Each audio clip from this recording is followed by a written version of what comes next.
ಎಲ್ಲ ಆತ್ಮೀಯ ಸ್ಪರ್ಧಾರ್ಥಿಗಳಿಗೆ ಜ್ಞಾನ ಸಾಧನ ಯೂಟ್ಯೂಬ್ ಚಾನಲ್ಗೆ ಸ್ವಾಗತ ಸುಸ್ವಾಗತ.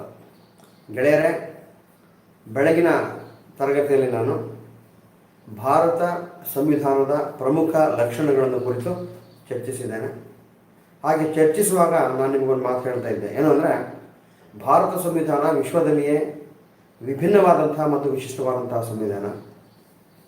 ಯಾಕೆ ಅದು ವಿಭಿನ್ನವಾದಂತಹ ಮತ್ತು ವಿಶಿಷ್ಟವಾದಂಥ ಸಂವಿಧಾನ ಅಂತ ಹೇಳಿದೆ ಅಂದರೆ, ಅದು ತನ್ನದೇ ಆದಂಥ ವಿಶಿಷ್ಟ ಲಕ್ಷಣಗಳನ್ನು ಒಳಗೊಂಡಿದೆ ಆ ಕಾರಣಕ್ಕೆ ಅಂತ. ಅಂತಹ ಲಕ್ಷಣಗಳನ್ನು ನಾವು ಪ್ರಮುಖ ಲಕ್ಷಣಗಳು ಅಂತ ಕರೀಬೋದು. ಸೊ ಭಾರತ ಸಂವಿಧಾನದ ಅಂತಹ ಪ್ರಮುಖ ಲಕ್ಷಣಗಳಲ್ಲಿ ಒಂದಾದಂತಹ ಬೃಹತ್ ಸಂವಿಧಾನ ಎನ್ನುವ ಲಕ್ಷಣವನ್ನು ನಾನು ಬೆಳಗಿನ ತರಗತಿಯಲ್ಲಿ ವಿವರಿಸ್ತಾ ಇದ್ದೆ. ಅಂದರೆ ಭಾರತ ಸಂವಿಧಾನ ವಿಶ್ವದಲ್ಲಿಯೇ ಅತ್ಯಂತ ದೊಡ್ಡ ಸಂವಿಧಾನ, ಅದನ್ನು ವಿವರಣೆ ಕೊಡ್ತಾ ಇದ್ದೆ. ಆಗ ಹೇಳಿದೆ, ಭಾರತ ಸಂವಿಧಾನ ವಿಶ್ವದಲ್ಲಿಯೇ ಅತ್ಯಂತ ದೊಡ್ಡ ಸಂವಿಧಾನ ಆಗಲಿಕ್ಕೆ ಕಾರಣ ಏನು ಅನ್ನತಕ್ಕಂಥದ್ದು ಕೂಡ ನಾನು ಬೆಳಗ್ಗೆ ಹೇಳ್ತಾ ಇದ್ದೆ. ಅದನ್ನು ನಾವು ರಿಪೀಟ್ ಮಾಡೋದಾದರೆ ಕಾರಣಗಳು, ಮೊದಲನೇದೇ 1935 ಭಾರತ ಸರ್ಕಾರ ಕಾಯ್ದೆಯಿಂದ ನಾವು ಅನೇಕ ಅಂಶಗಳನ್ನು ಪಡೆದುಕೊಂಡಿದ್ದೇವೆ, ಅದು ಕೂಡ ಒಂದು ಕಾರಣ. ಇನ್ನು ಎರಡನೇದು ನಾನು ಹೇಳ್ತಾ ಇದ್ದೆ, ಅಮೇರಿಕಾದಂತೆ ನಮ್ಮಲ್ಲಿ ಪ್ರತಿ ರಾಜ್ಯವೂ ಕೂಡ ತನ್ನದೇ ಆದಂತಹ ಸಂವಿಧಾನವನ್ನು ಹೊಂದಿಲ್ಲ ಅಂತಲೂ ಕೂಡ ನಾನು ಹೇಳ್ತಾ ಇದ್ದೆ. ಅಂದರೆ ನಮ್ಮಲ್ಲಿರತಕ್ಕಂಥದ್ದು ಏಕೈಕ ಸಂವಿಧಾನ, ಇಡೀ ದೇಶಕ್ಕೆ ಒಂದೇ ಸಂವಿಧಾನ, ಅದು ಕೂಡ ಒಂದು ಕಾರಣ. ಹೇಗೆ ಅನ್ನೋದು ನಾನು ಬೆಳಗಿನ ತರಗತಿಯಲ್ಲಿ ನಾನು ನಿಮಗೆ ವಿವರಿಸಿದ್ದೆ. ಅಷ್ಟೇ ಅಲ್ಲದೆ ಭಾರತ ಸಂವಿಧಾನಕ್ಕೆ ಇದುವರೆಗೆ 104 ಬಾರಿ ತಿದ್ದುಪಡಿ ಮಾಡಲಾಗಿದೆ ಅಂದಾಗ ಪ್ರತಿಯೊಂದು ತಿದ್ದುಪಡಿಯ ಮೂಲಕವೂ ಕೂಡ ಹೊಸ ಹೊಸ ವಿಷಯಗಳನ್ನು ನಾವು ಸೇರಿಸಿದ್ದೇವೆ. ಅಂದರೆ 104 ಬಾರಿ ತಿದ್ದುಪಡಿ ಮಾಡಿದ್ವಿ ಅಂದಾಗ 104 ಬಾರಿಯೂ ಕೂಡ ಬೇರೆ ಬೇರೆ ವಿಷಯಗಳನ್ನು ತಿದ್ದುಪಡಿ ಮಾಡಿದ್ವಿ. ಈ ಎಲ್ಲ ಕಾರಣಕ್ಕೆ ಸ್ನೇಹಿತರೆ, ಭಾರತ ಸಂವಿಧಾನ ಬೃಹತ್ ಗಾತ್ರದ ಸಂವಿಧಾನ ಆಗಿದೆ, ದೊಡ್ಡ ಸಂವಿಧಾನ ಆಗಿದೆ ಅಂತ ನಾನು ಹೇಳ್ತಾ ಇದ್ದೆ. ಇನ್ನು ಎರಡನೆಯ ಪ್ರಮುಖ ಲಕ್ಷಣ ಅಂದರೆ ಸ್ನೇಹಿತರೆ, ಭಾಗಶಃ ಲಿಖಿತ ಸಂವಿಧಾನ, ಭಾಗಶಃ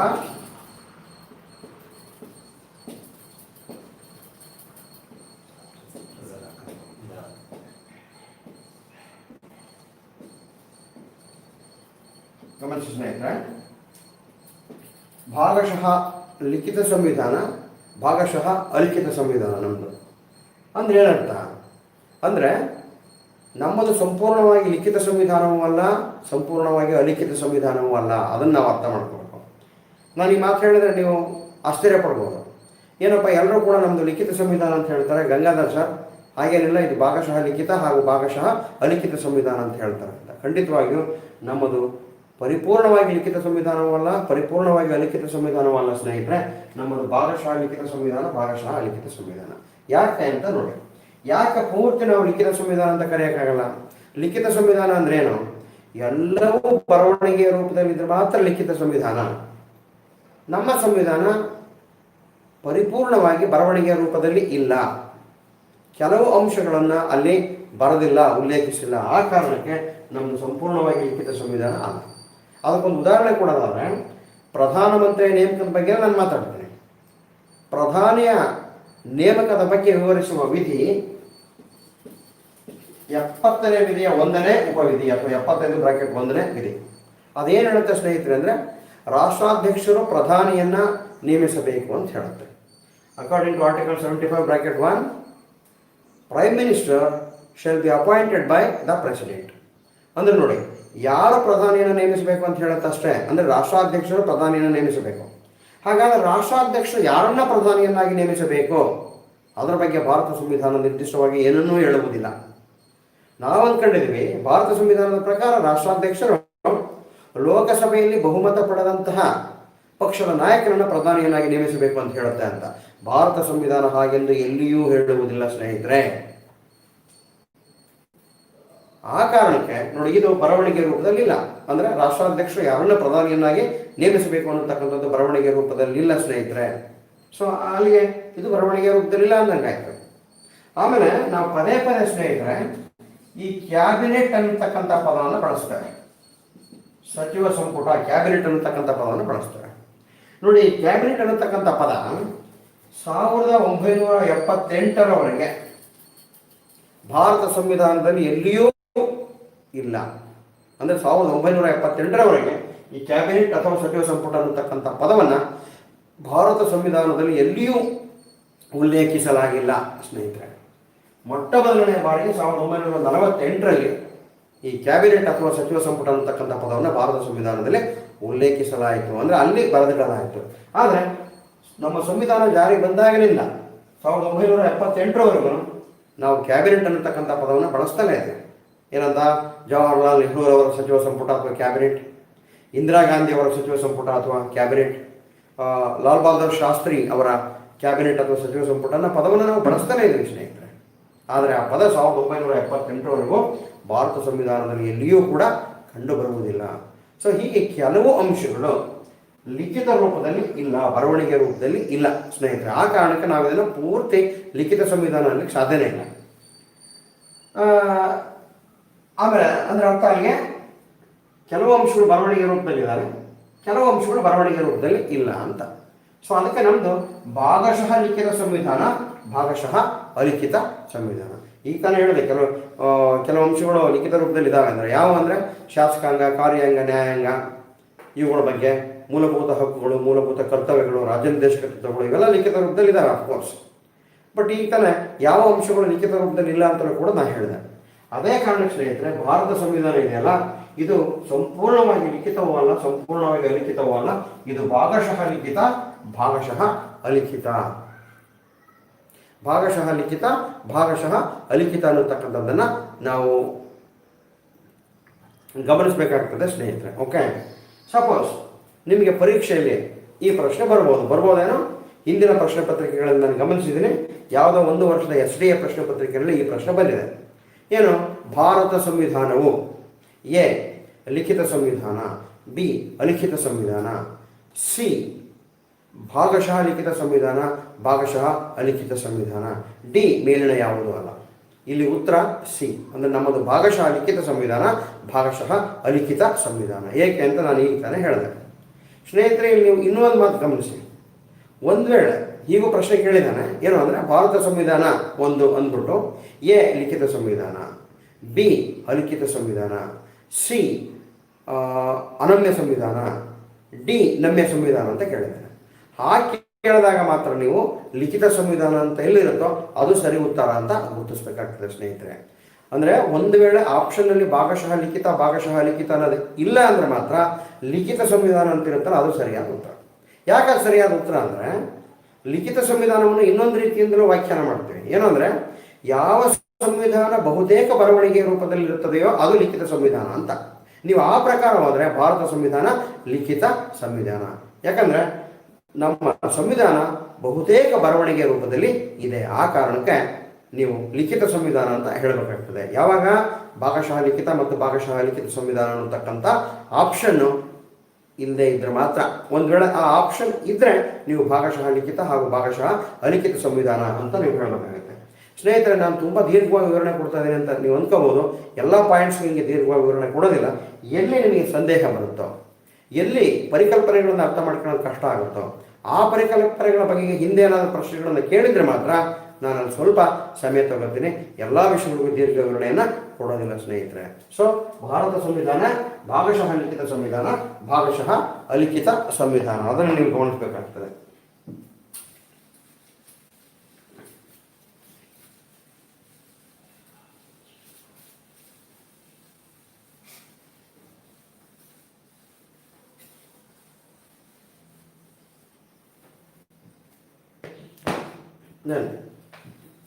ಮೂರನೆಯ ಪ್ರಮುಖ ಲಕ್ಷಣ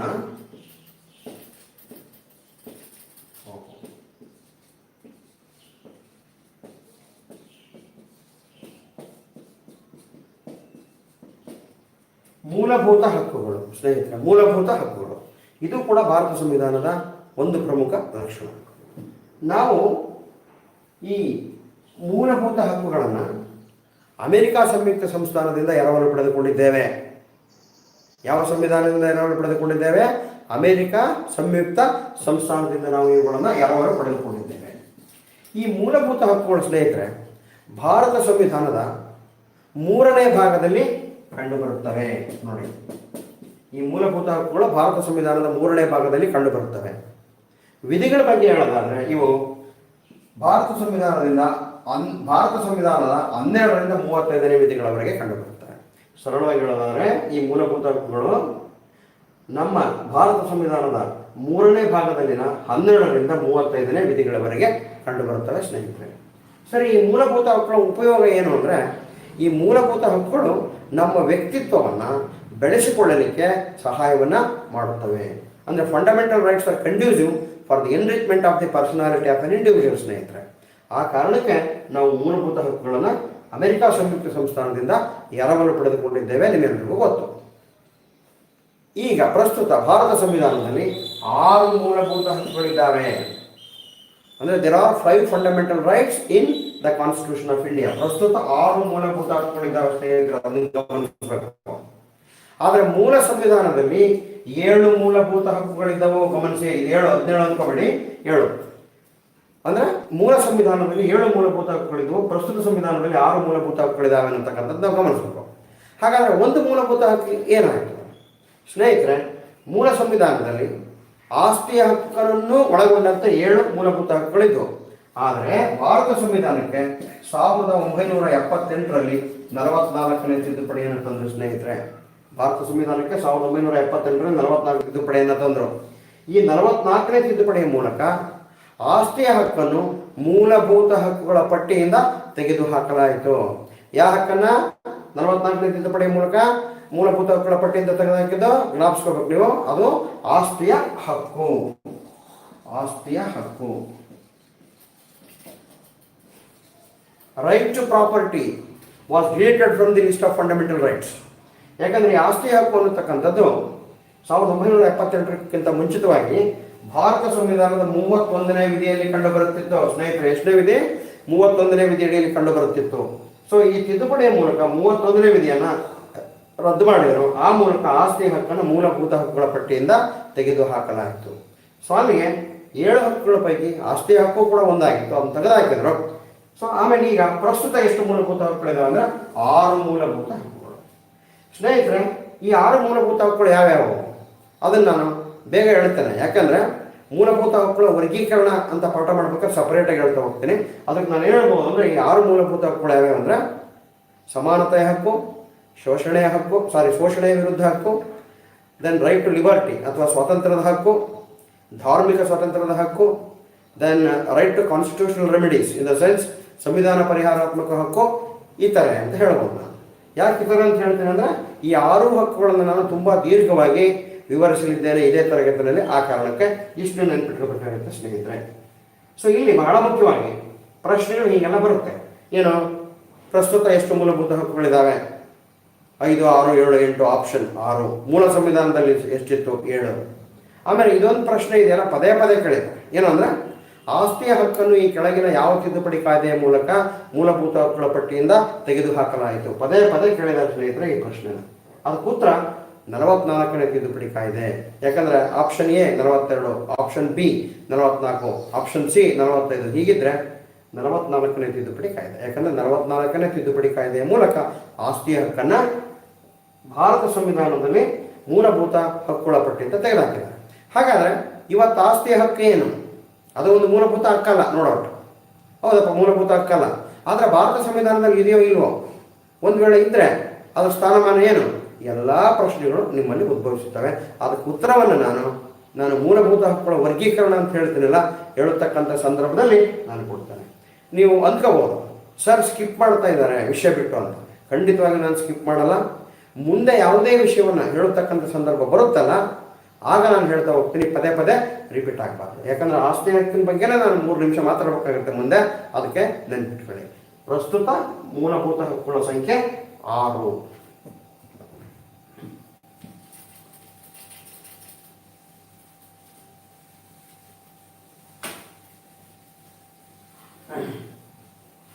ಆಮೇಲೆ ಸ್ನೇಹಿತರೆ, ಆದಷ್ಟು ನೀವು ನನ್ನ ತರಗತಿಗಳನ್ನು ಮಿಸ್ ಮಾಡಬೇಡಿ, ಬಂಕ್ ಮಾಡಬೇಡಿ.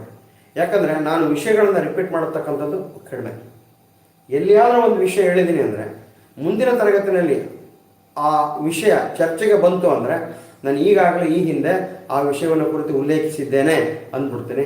ಆ ಕಾರಣಕ್ಕೆ ಬಹಳಷ್ಟು ಮಟ್ಟಿಗೆ ನಾನು ರಿಪೀಟ್ ಮಾಡತಕ್ಕಂಥ ಸಾಧ್ಯತೆಗಳು ಕಡಿಮೆ. ಅದಕ್ಕೆ ಆದಷ್ಟು ನನ್ನ ತರಗತಿಗಳನ್ನು ಮಿಸ್ ಮಾಡ್ಕೋಬೇಡಿ. ಒಂದು ವೇಳೆ ಏನಾದರೂ ಮಿಸ್ ಆದರೆ ನೀವು ನೀವು ಏನು ರಿವೈಂಡ್ ಮಾಡ್ಕೊಂಡು ಬೇಕಾದ್ರೆ ವಿಡಿಯೋನ ನೋಡ್ಕೋಬೋದು, no problem at all. Then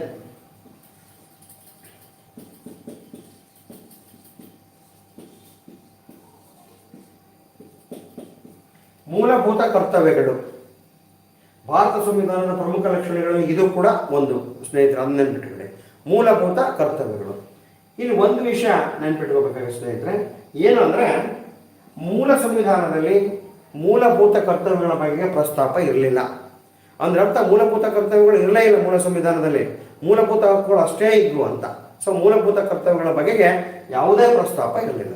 ಆದರೆ ಸ್ನೇಹಿತರೆ 1976ರಲ್ಲಿ 42ನೇ ತಿದ್ದುಪಡಿಯ ಮೂಲಕ ಸ್ವರ್ಣ ಸಿಂಗ್ ಸಮಿತಿಯ ಶಿಫಾರಸಿನ ಮೇರೆಗೆ ಮೂಲಭೂತ ಕರ್ತವ್ಯಗಳ ಪಟ್ಟಿಯನ್ನು ಭಾರತ ಸಂವಿಧಾನಕ್ಕೆ ಸೇರಿಸಲಾಯಿತು. ನೆನಪಿಡಿ, 1976ರಲ್ಲಿ ಭಾರತ ಸಂವಿಧಾನಕ್ಕೆ 42ನೇ ತಿದ್ದುಪಡಿಯನ್ನು ತಂದು ಮೂಲಭೂತ ಕರ್ತವ್ಯಗಳನ್ನು ಸಂವಿಧಾನಕ್ಕೆ ಸೇರ್ಪಡೆ ಮಾಡಿದರು.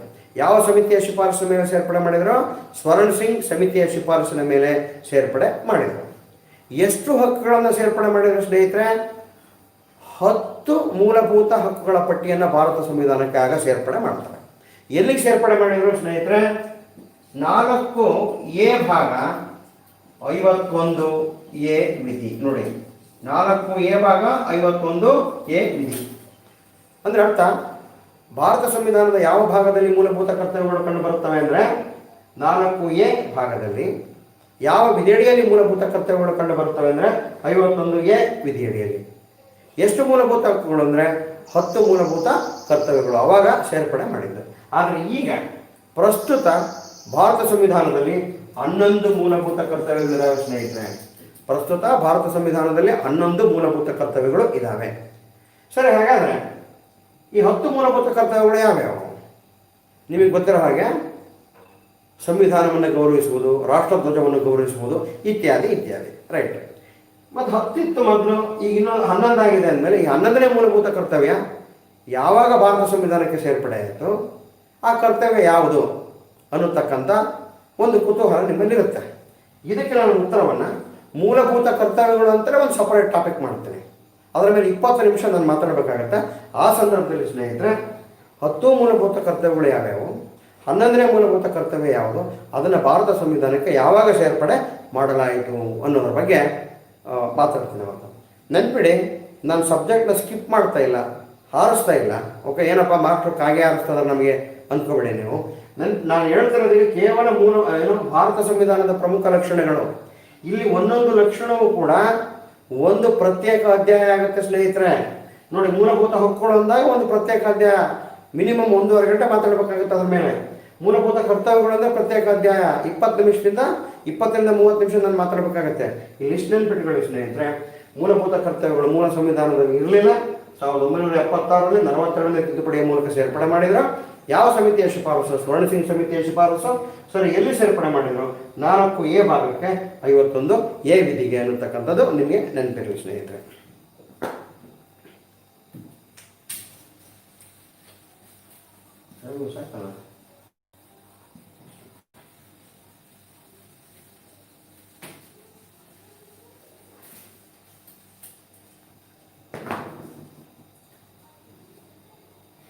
ದೆನ್ 5ನೇದು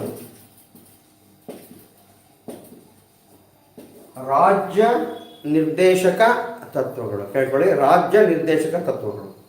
ಇದು ಕೂಡ ಭಾರತ ಸಂವಿಧಾನದ ಒಂದು ಪ್ರಮುಖ ಲಕ್ಷಣಗಳು, ನೆನಪಿಡಿ. ಈ ರಾಜ್ಯ ನಿರ್ದೇಶಕ ತತ್ವಗಳನ್ನು ನಾವು ಐರ್ಲೆಂಡ್ ಸಂವಿಧಾನದಿಂದ ಎರವಲು ಪಡೆದುಕೊಂಡಿದ್ದೇವೆ. ಐರ್ಲೆಂಡ್ ಈ ರಾಜ್ಯ ನಿರ್ದೇಶಕ ತತ್ವಗಳನ್ನು ನಾವು ಐರ್ಲೆಂಡ್ ಸಂವಿಧಾನ ಅಥವಾ ಐರಿಷ್ ಸಂವಿಧಾನ ಏನಿದೆಯೋ ಅದರಿಂದ ಎರವಲು ಪಡೆದುಕೊಂಡಿದ್ದೇವೆ. ಈ ರಾಜ್ಯ ನಿರ್ದೇಶಕ ತತ್ವಗಳು ಭಾರತ ಸಂವಿಧಾನದ 4ನೇ ಭಾಗದಲ್ಲಿ ಕಂಡುಬರುತ್ತವೆ. ರಾಜ್ಯ ನಿರ್ದೇಶಕ ತತ್ವಗಳು ಭಾರತ ಸಂವಿಧಾನದ 4ನೇ ಭಾಗದಲ್ಲಿ ಕಂಡುಬರುತ್ತವೆ. ಇನ್ನು ವಿಧಿಗಳು ಹೇಳೋದಾದ್ರೆ 36ರಿಂದ 51ನೇ ವಿಧಿಗಳಲ್ಲಿ ಕಂಡುಬರುತ್ತವೆ. ಅಂದರೆ ಈ ರಾಜ್ಯ ನಿರ್ದೇಶಕ ತತ್ವಗಳು ಭಾರತ ಸಂವಿಧಾನದ 4ನೇ ಭಾಗದಲ್ಲಿರತಕ್ಕಂಥ 36ರಿಂದ 51ನೇ ವಿಧಿಗಳವರೆಗೆ ಕಂಡುಬರುತ್ತವೆ ಅನ್ನತಕ್ಕಂಥದ್ದನ್ನು ನಾವು ಗಮನಿಸಬೇಕಾಗ್ತದೆ ಸ್ನೇಹಿತರೆ. ಈ ರಾಜ್ಯ ನಿರ್ದೇಶಕ ತತ್ವಗಳು ಕೂಡ ಬಹಳ ಮುಖ್ಯ.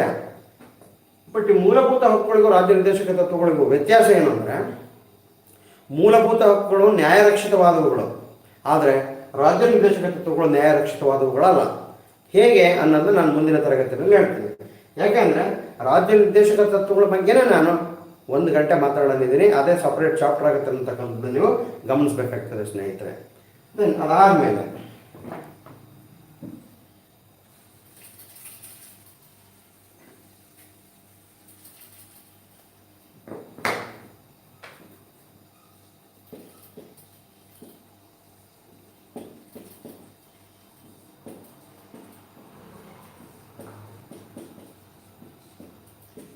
ಸಂಸದೀಯ ಪ್ರಜಾಪ್ರಭುತ್ವ.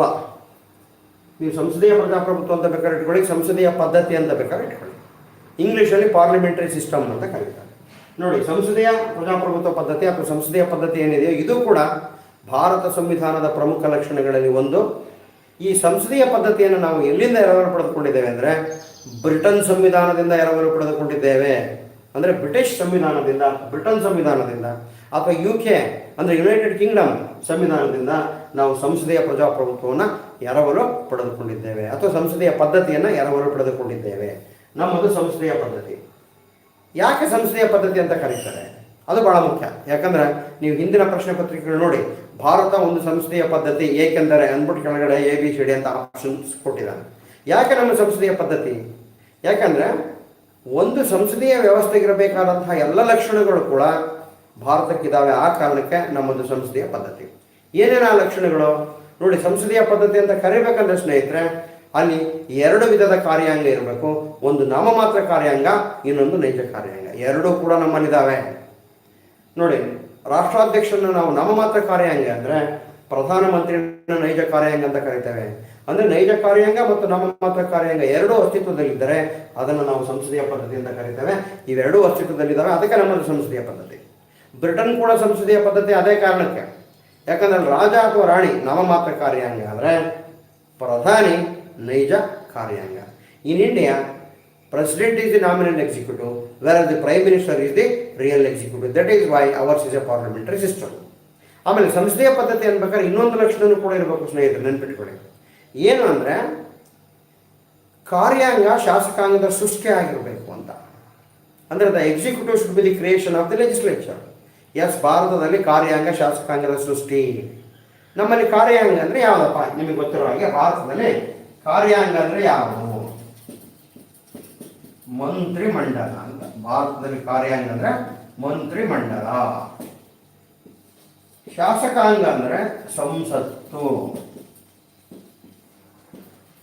ನೋಡಿ, ಭಾರತದಲ್ಲಿ ಕಾರ್ಯಾಂಗ ಇದೆಯಲ್ಲ ಮಂತ್ರಿಮಂಡಲ, ಇದು ಶಾಸಕಾಂಗವಾದಂತಹ ಸಂಸತ್ತಿನಿಂದ ಸೃಷ್ಟಿಸಲ್ಪಟ್ಟಿದೆ ಅಥವಾ ಸಂಸತ್ತಿನಿಂದ ರಚಿಸಲ್ಪಟ್ಟಿದೆ. ಸೊ ಆ ಕಾರಣಕ್ಕೆ ನಮ್ಮದು ಸಂಸದೀಯ ಪದ್ಧತಿ. ನೀವು ಕೇಳ್ಬೋದು, ಹೇಗೆ ಸರ್ ನಮ್ಮಲ್ಲಿ ಕಾರ್ಯಾಂಗ ಅನ್ನತಕ್ಕಂಥದ್ದು ಶಾಸಕಾಂಗದಿಂದ ಸೃಷ್ಟಿಸಲ್ಪಟ್ಟಿದೆ ಅಂತ. ನಾನು ಕಾರ್ಯಾಂಗ ಅಂದರೆ ಮಂತ್ರಿಮಂಡಲ ಅಂತ ಹೇಳಿದ್ನಲ್ಲ. ಮಂತ್ರಿಮಂಡಲ ಅಂದರೆ ಯಾರು? ಪ್ರಧಾನಿ ಮತ್ತು ಮಂತ್ರಿಗಳು. ಈ ಪ್ರಧಾನಿ ಬಂದರು, ಸಂಸತ್ತಿನಿಂದ ಬಂದರು. ಯಾಕಂದರೆ ಚುನಾವಣೆ ನಡೆಯತಕ್ಕಂಥದ್ದು ಮಂತ್ರಿಗಳ ಹುದ್ದೆಗೆ ಅಂತ ಅಲ್ಲ. ಚುನಾವಣೆ ನಡೆಯತಕ್ಕಂಥದ್ದು ಸಂಸತ್ ಸದಸ್ಯರಿಗೆ ಅಂತ ನಡೆಯುತ್ತೆ. 5 ವರ್ಷಕ್ಕೊಂದ್ಸಾರಿ ಲೋಕಸಭೆ ಚುನಾವಣೆ ನಡೆಯುತ್ತೆ. ಆವಾಗ ಯಾವುದಾದ್ರೂ ಒಂದು ಪಕ್ಷ ಬಹುಮತವನ್ನು ಪಡೆಯುತ್ತೆ. ಉದಾಹರಣೆಗೆ ಮೊನ್ನೆ ಚುನಾವಣೆಯಲ್ಲಿ BJP ಪಕ್ಷ ಬಹುಮತವನ್ನು ಪಡೆದಿದೆ, ನಿಮಗೆ ಗೊತ್ತು. ಆಗ ಏನಾಗುತ್ತೆ, ಯಾವ ಪಕ್ಷ ಲೋಕಸಭೆಯಲ್ಲಿ ಅಥವಾ ಸಂಸತ್ತಿನಲ್ಲಿ ಬಹುಮತವನ್ನು ಪಡೆದಿರುತ್ತೋ ಆ ಪಕ್ಷದ ನಾಯಕನನ್ನು ಪ್ರಧಾನಿ ಅಂತ ನೇಮಕ ಮಾಡ್ತಾರೆ, ನಿಮಗೆ ಗೊತ್ತು. ಸೊ ಪ್ರಧಾನಿ ಒಬ್ಬನೇ ಕಾರ್ಯನಿರ್ವಹಿಸಲಿಕ್ಕೆ ಸಾಧ್ಯ ಆಗೋದಿಲ್ಲ ಅಂತೇಳಿ ಏನು ಮಾಡ್ತಾರೆ, ಈ ಸಂಸತ್ತಿನ ಇತರ ಸದಸ್ಯರು ಇರ್ತಾರಲ್ಲ, ಅವ್ರನ್ನ MP ಗಳಂತ ಕರಿತೀವಿ, ಅವರಲ್ಲಿ ಕೆಲವರನ್ನು ಮಂತ್ರಿಗಳನ್ನಾಗಿ ನೇಮಿಸುತ್ತಾರೆ. ಈ ಪ್ರಧಾನಿ ಮತ್ತು ಇತರ ಮಂತ್ರಿಗಳ ಒಂದು ಸಮೂಹವೇ ಮಂತ್ರಿ ಮಂಡಲ. ಅಂದ್ರೆ ಅರ್ಥ ಸ್ನೇಹಿತರೆ, ಮಂತ್ರಿಮಂಡಲದಲ್ಲಿರತಕ್ಕಂಥ ಪ್ರಧಾನಿ ಮತ್ತು ಇತರ ಮಂತ್ರಿಗಳು, ಪ್ರಧಾನಿ ಹಾಗೂ ಇತರ ಮಂತ್ರಿಗಳಾಗೋದಕ್ಕಿಂತ ಮುಂಚಿತವಾಗಿ ಸಂಸತ್ತು ಅಥವಾ ಶಾಸಕಾಂಗದ ಸದಸ್ಯರಾಗಿರುತ್ತಾರೆ ಅನ್ನತಕ್ಕಂಥದ್ದನ್ನ ನಾವು ಅರ್ಥ ಮಾಡ್ಕೋಬೇಕು. ಸೊ ಭಾರತದಲ್ಲಿ ಕಾರ್ಯಾಂಗವಾದಂಥ ಮಂತ್ರಿಮಂಡಲ ಶಾಸಕಾಂಗವಾದಂಥ ಸಂಸತ್ತಿನಿಂದ ರಚಿಸಲ್ಪಟ್ಟಿರುತ್ತದೆ ಅಥವಾ ಸಂಸತ್ತಿನಿಂದ ಸೃಷ್ಟಿಸಲ್ಪಟ್ಟಿರುತ್ತದೆ. ಅದಕ್ಕೆ ನಮ್ಮದು ಸಂಸದೀಯ ಪದ್ಧತಿ, ಪಾರ್ಲಿಮೆಂಟರಿ ಸಿಸ್ಟಮ್ ಅಂತ ನಾವು ಕರಿತೀವಿ. ಬ್ರಿಟನ್ ಕೂಡ ಅಷ್ಟೇ. ಆದರೆ ಅಮೆರಿಕ ಸಂಸದೀಯ ಪದ್ಧತಿ ಅಲ್ಲ, ಅದು ಅಧ್ಯಕ್ಷೀಯ ಪದ್ಧತಿ. ಯಾಕಂದರೆ ಅಲ್ಲಿನ ಕಾರ್ಯಾಂಗ ರಾಷ್ಟ್ರಾಧ್ಯಕ್ಷ ಇದ್ದಾರಲ್ಲ ಮತ್ತು ಅಲ್ಲಿ ಮಂತ್ರಿಗಳಿದಾರಲ್ಲ, ಅವರಾರೂ ಕೂಡ ಅಮೇರಿಕದಲ್ಲಿನ ಶಾಸಕಾಂಗದ ಸೃಷ್ಟಿ ಅಲ್ಲ ಅನ್ನತಕ್ಕಂಥದ್ದನ್ನ ನಾವು ಅರ್ಥ ಆಗ್ತದೆ ಸ್ನೇಹಿತರೆ. ಸೊ ನಮ್ಮದು ಸಂಸದೀಯ ಪದ್ಧತಿ. Ours is a parliamentary system. Why? Because in India the executive is the creation of the legislature. And third, ಮೂರನೇದು ಅಂದರೆ ನಮ್ದು ಯಾಕೆ ಸಂಸದೀಯ ಪದ್ಧತಿ, ಏನು ಲಕ್ಷಣ ಇರಬೇಕು ಅಂದರೆ, ಸಂಸದೀಯ ಪದ್ಧತಿಯಲ್ಲಿ ಕಾರ್ಯಾಂಗ ಇದೆಯಲ್ಲ ಅದು ಶಾಸಕಾಂಗಕ್ಕೆ ಹೊಣೆಯಾಗಿರುತ್ತೆ. ಸೊ ನಮ್ಮಲ್ಲಿ ಮಂತ್ರಿಮಂಡಲ ಅನ್ನತಕ್ಕಂಥದ್ದು ಸಂಸತ್ತಿಗೆ ಹೊಣೆಯಾಗಿದೆ. ಅಂದರೆ ಮಂತ್ರಿಮಂಡಲ ಎಲ್ಲಿಯವರೆಗೆ ಸಂಸತ್ತಿನ ವಿಶ್ವಾಸವನ್ನು, ಅಂದರೆ ಲೋಕಸಭೆಯ ವಿಶ್ವಾಸವನ್ನು ಹೊಂದಿರುತ್ತದೆ ಅಲ್ಲಿಯವರೆಗೆ ಮಾತ್ರ ಅಧಿಕಾರದಲ್ಲಿರುತ್ತೆ. ಮಂತ್ರಿಮಂಡಲ ಒಂದು ವೇಳೆ ಸಂಸತ್ತಿನ ಅಥವಾ ಲೋಕಸಭೆಯ ವಿಶ್ವಾಸವನ್ನು ಕಳೆದುಕೊಂಡ್ರೆ ತಕ್ಷಣ ಮಂತ್ರಿಮಂಡಲ ರಾಜೀನಾಮೆಯನ್ನು ನೀಡಿ ಅಧಿಕಾರದಿಂದ ನಿರ್ಗಮಿಸಬೇಕಾಗುತ್ತದೆ. ಅಂದರೆ ಅರ್ಥ, ಭಾರತದಲ್ಲಿ ಶಾಸಕಾಂಗವಾದಂಥ ಭಾರತದಲ್ಲಿ ಕಾರ್ಯಾಂಗವಾದಂಥ ಮಂತ್ರಿಮಂಡಲ ಶಾಸಕಾಂಗವಾದಂಥ ಸಂಸತ್ತಿಗೆ ಹೊಣೆಯಾಗಿರುತ್ತಾರೆ ನೆನ್ಪಿಟ್ಕೊಳ್ಳಿ. ಆ ಕಾರಣಕ್ಕೆ ನಮ್ಮದು ಸಂಸದೀಯ ವ್ಯವಸ್ಥೆ. ಬ್ರಿಟನ್ನಲ್ಲೂ ಕೂಡ ಇದೇ ಕಾರಣಕ್ಕೆ ಅದನ್ನು ನಾವು ಸಂಸದೀಯ ವ್ಯವಸ್ಥೆ ಅಂತ ಕರಿತೀವಿ. ಸೊ ಈ ಕಾರಣಗಳಿಗಾಗಿ ನಮ್ಮದು ಸಂಸದೀಯ ಪದ್ಧತಿ. ನಾನು ಈ ಮಾತನ್ನು ಯಾಕೆ ಹೇಳ್ತದೆ, ನೀವು ದೀರ್ಘವಾದ ವಿವರಣೆ ಬೇಕು ಅಂದರೆ ನೋಡಿ, ನೀವು ಪೊಲೀಸ್ ಕಾನ್ಸ್ಟೇಬಲ್ ಎಕ್ಸಾಮಿಗೆ ರೆಡಿ ಆಗ್ತಿದ್ದೀರಪ್ಪ, ಅಲ್ಲಿ ಒಂದೇ ಲೈನ್ ಪ್ರಶ್ನೆ, ಸಂಸದೀಯ ಪದ್ಧತಿಯನ್ನು ಎಲ್ಲಿಂದ ನಾವು ಎರವಲು ಪಡೆದುಕೊಂಡಿದ್ದೇವೆ, ಮುಗಿತು. ಬ್ರಿಟನ್, USA ಅದು ಇದು ಇರುತ್ತೆ. ಸೊ ಅಲ್ಲಿ ಬ್ರಿಟನ್ ನೀತಿ ಕರೆಕ್ಟ್ ಆನ್ಸರ್. ಒಂದು ವೇಳೆ ನೀವು ಪೊಲೀಸ್ ಸಬ್ ಇನ್ಸ್ಪೆಕ್ಟ್ರು ಅಥವಾ PDO, FD, KS, IAS ತೊಗೊಂಡ್ರೆ ನೋಡಿ, ಅಲ್ಲಿ ಪ್ರಶ್ನೆಯಲ್ಲಿ ಅರ್ಧ ಉತ್ತರ ಇರುತ್ತೆ, ಇನ್ನು ಅರ್ಧ ಉತ್ತರ ನೀವು ಹುಡುಕ್ಬೇಕು. ಏನಿರುತ್ತೆ, ಭಾರತ ಒಂದು ಸಂಸದೀಯ ಪದ್ಧತಿ ಏಕೆಂದರೆ ಅಂದ್ಬಿಟ್ಟು ಈ ಲಕ್ಷಣಗಳು ಹೇಳಿದ್ನಲ್ಲ ಅವನ್ನ ABCD ಅಂತ ಕೊಡ್ತಾರೆ. ABC ಕೊಟ್ಟು D ಮೇಲಿನ ಎಲ್ಲ ಒಂದಾಗ ಮೇಲಿನ ಎಲ್ಲವೂ ಇಸ್ ದಿ ಆನ್ಸರ್. ನಾನು ಅದಕ್ಕೆ ಬೆಳಗ್ಗೆನೇ ಹೇಳಿದ್ದೀನಿ, ನಾನೇನು ಪಾಠ ಮಾಡ್ತಿದ್ದೀನಲ್ಲ, ಫ್ರಮ್ PC ಟು DC ಅಂತ ಹೇಳ್ತಿದ್ದೀನಿ. ಅಂದರೆ PC ಯಿಂದ KS IAS ತಯಾರಾಗ ಎಲ್ಲರೂ ನೋಡ್ಕೋಬೋದು.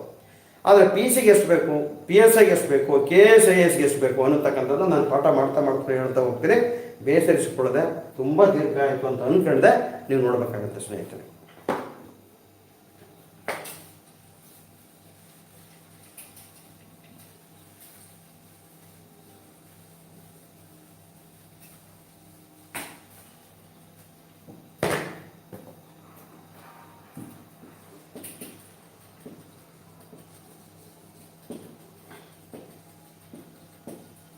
ಇದು ಭಾರತ ಸಂವಿಧಾನದ ಇನ್ನೊಂದು ಲಕ್ಷಣ ಏನಂದರೆ ನಮ್ಮದು ಒಕ್ಕೂಟ ಪದ್ಧತಿ ಅಥವಾ ಒಕ್ಕೂಟ ವ್ಯವಸ್ಥೆ.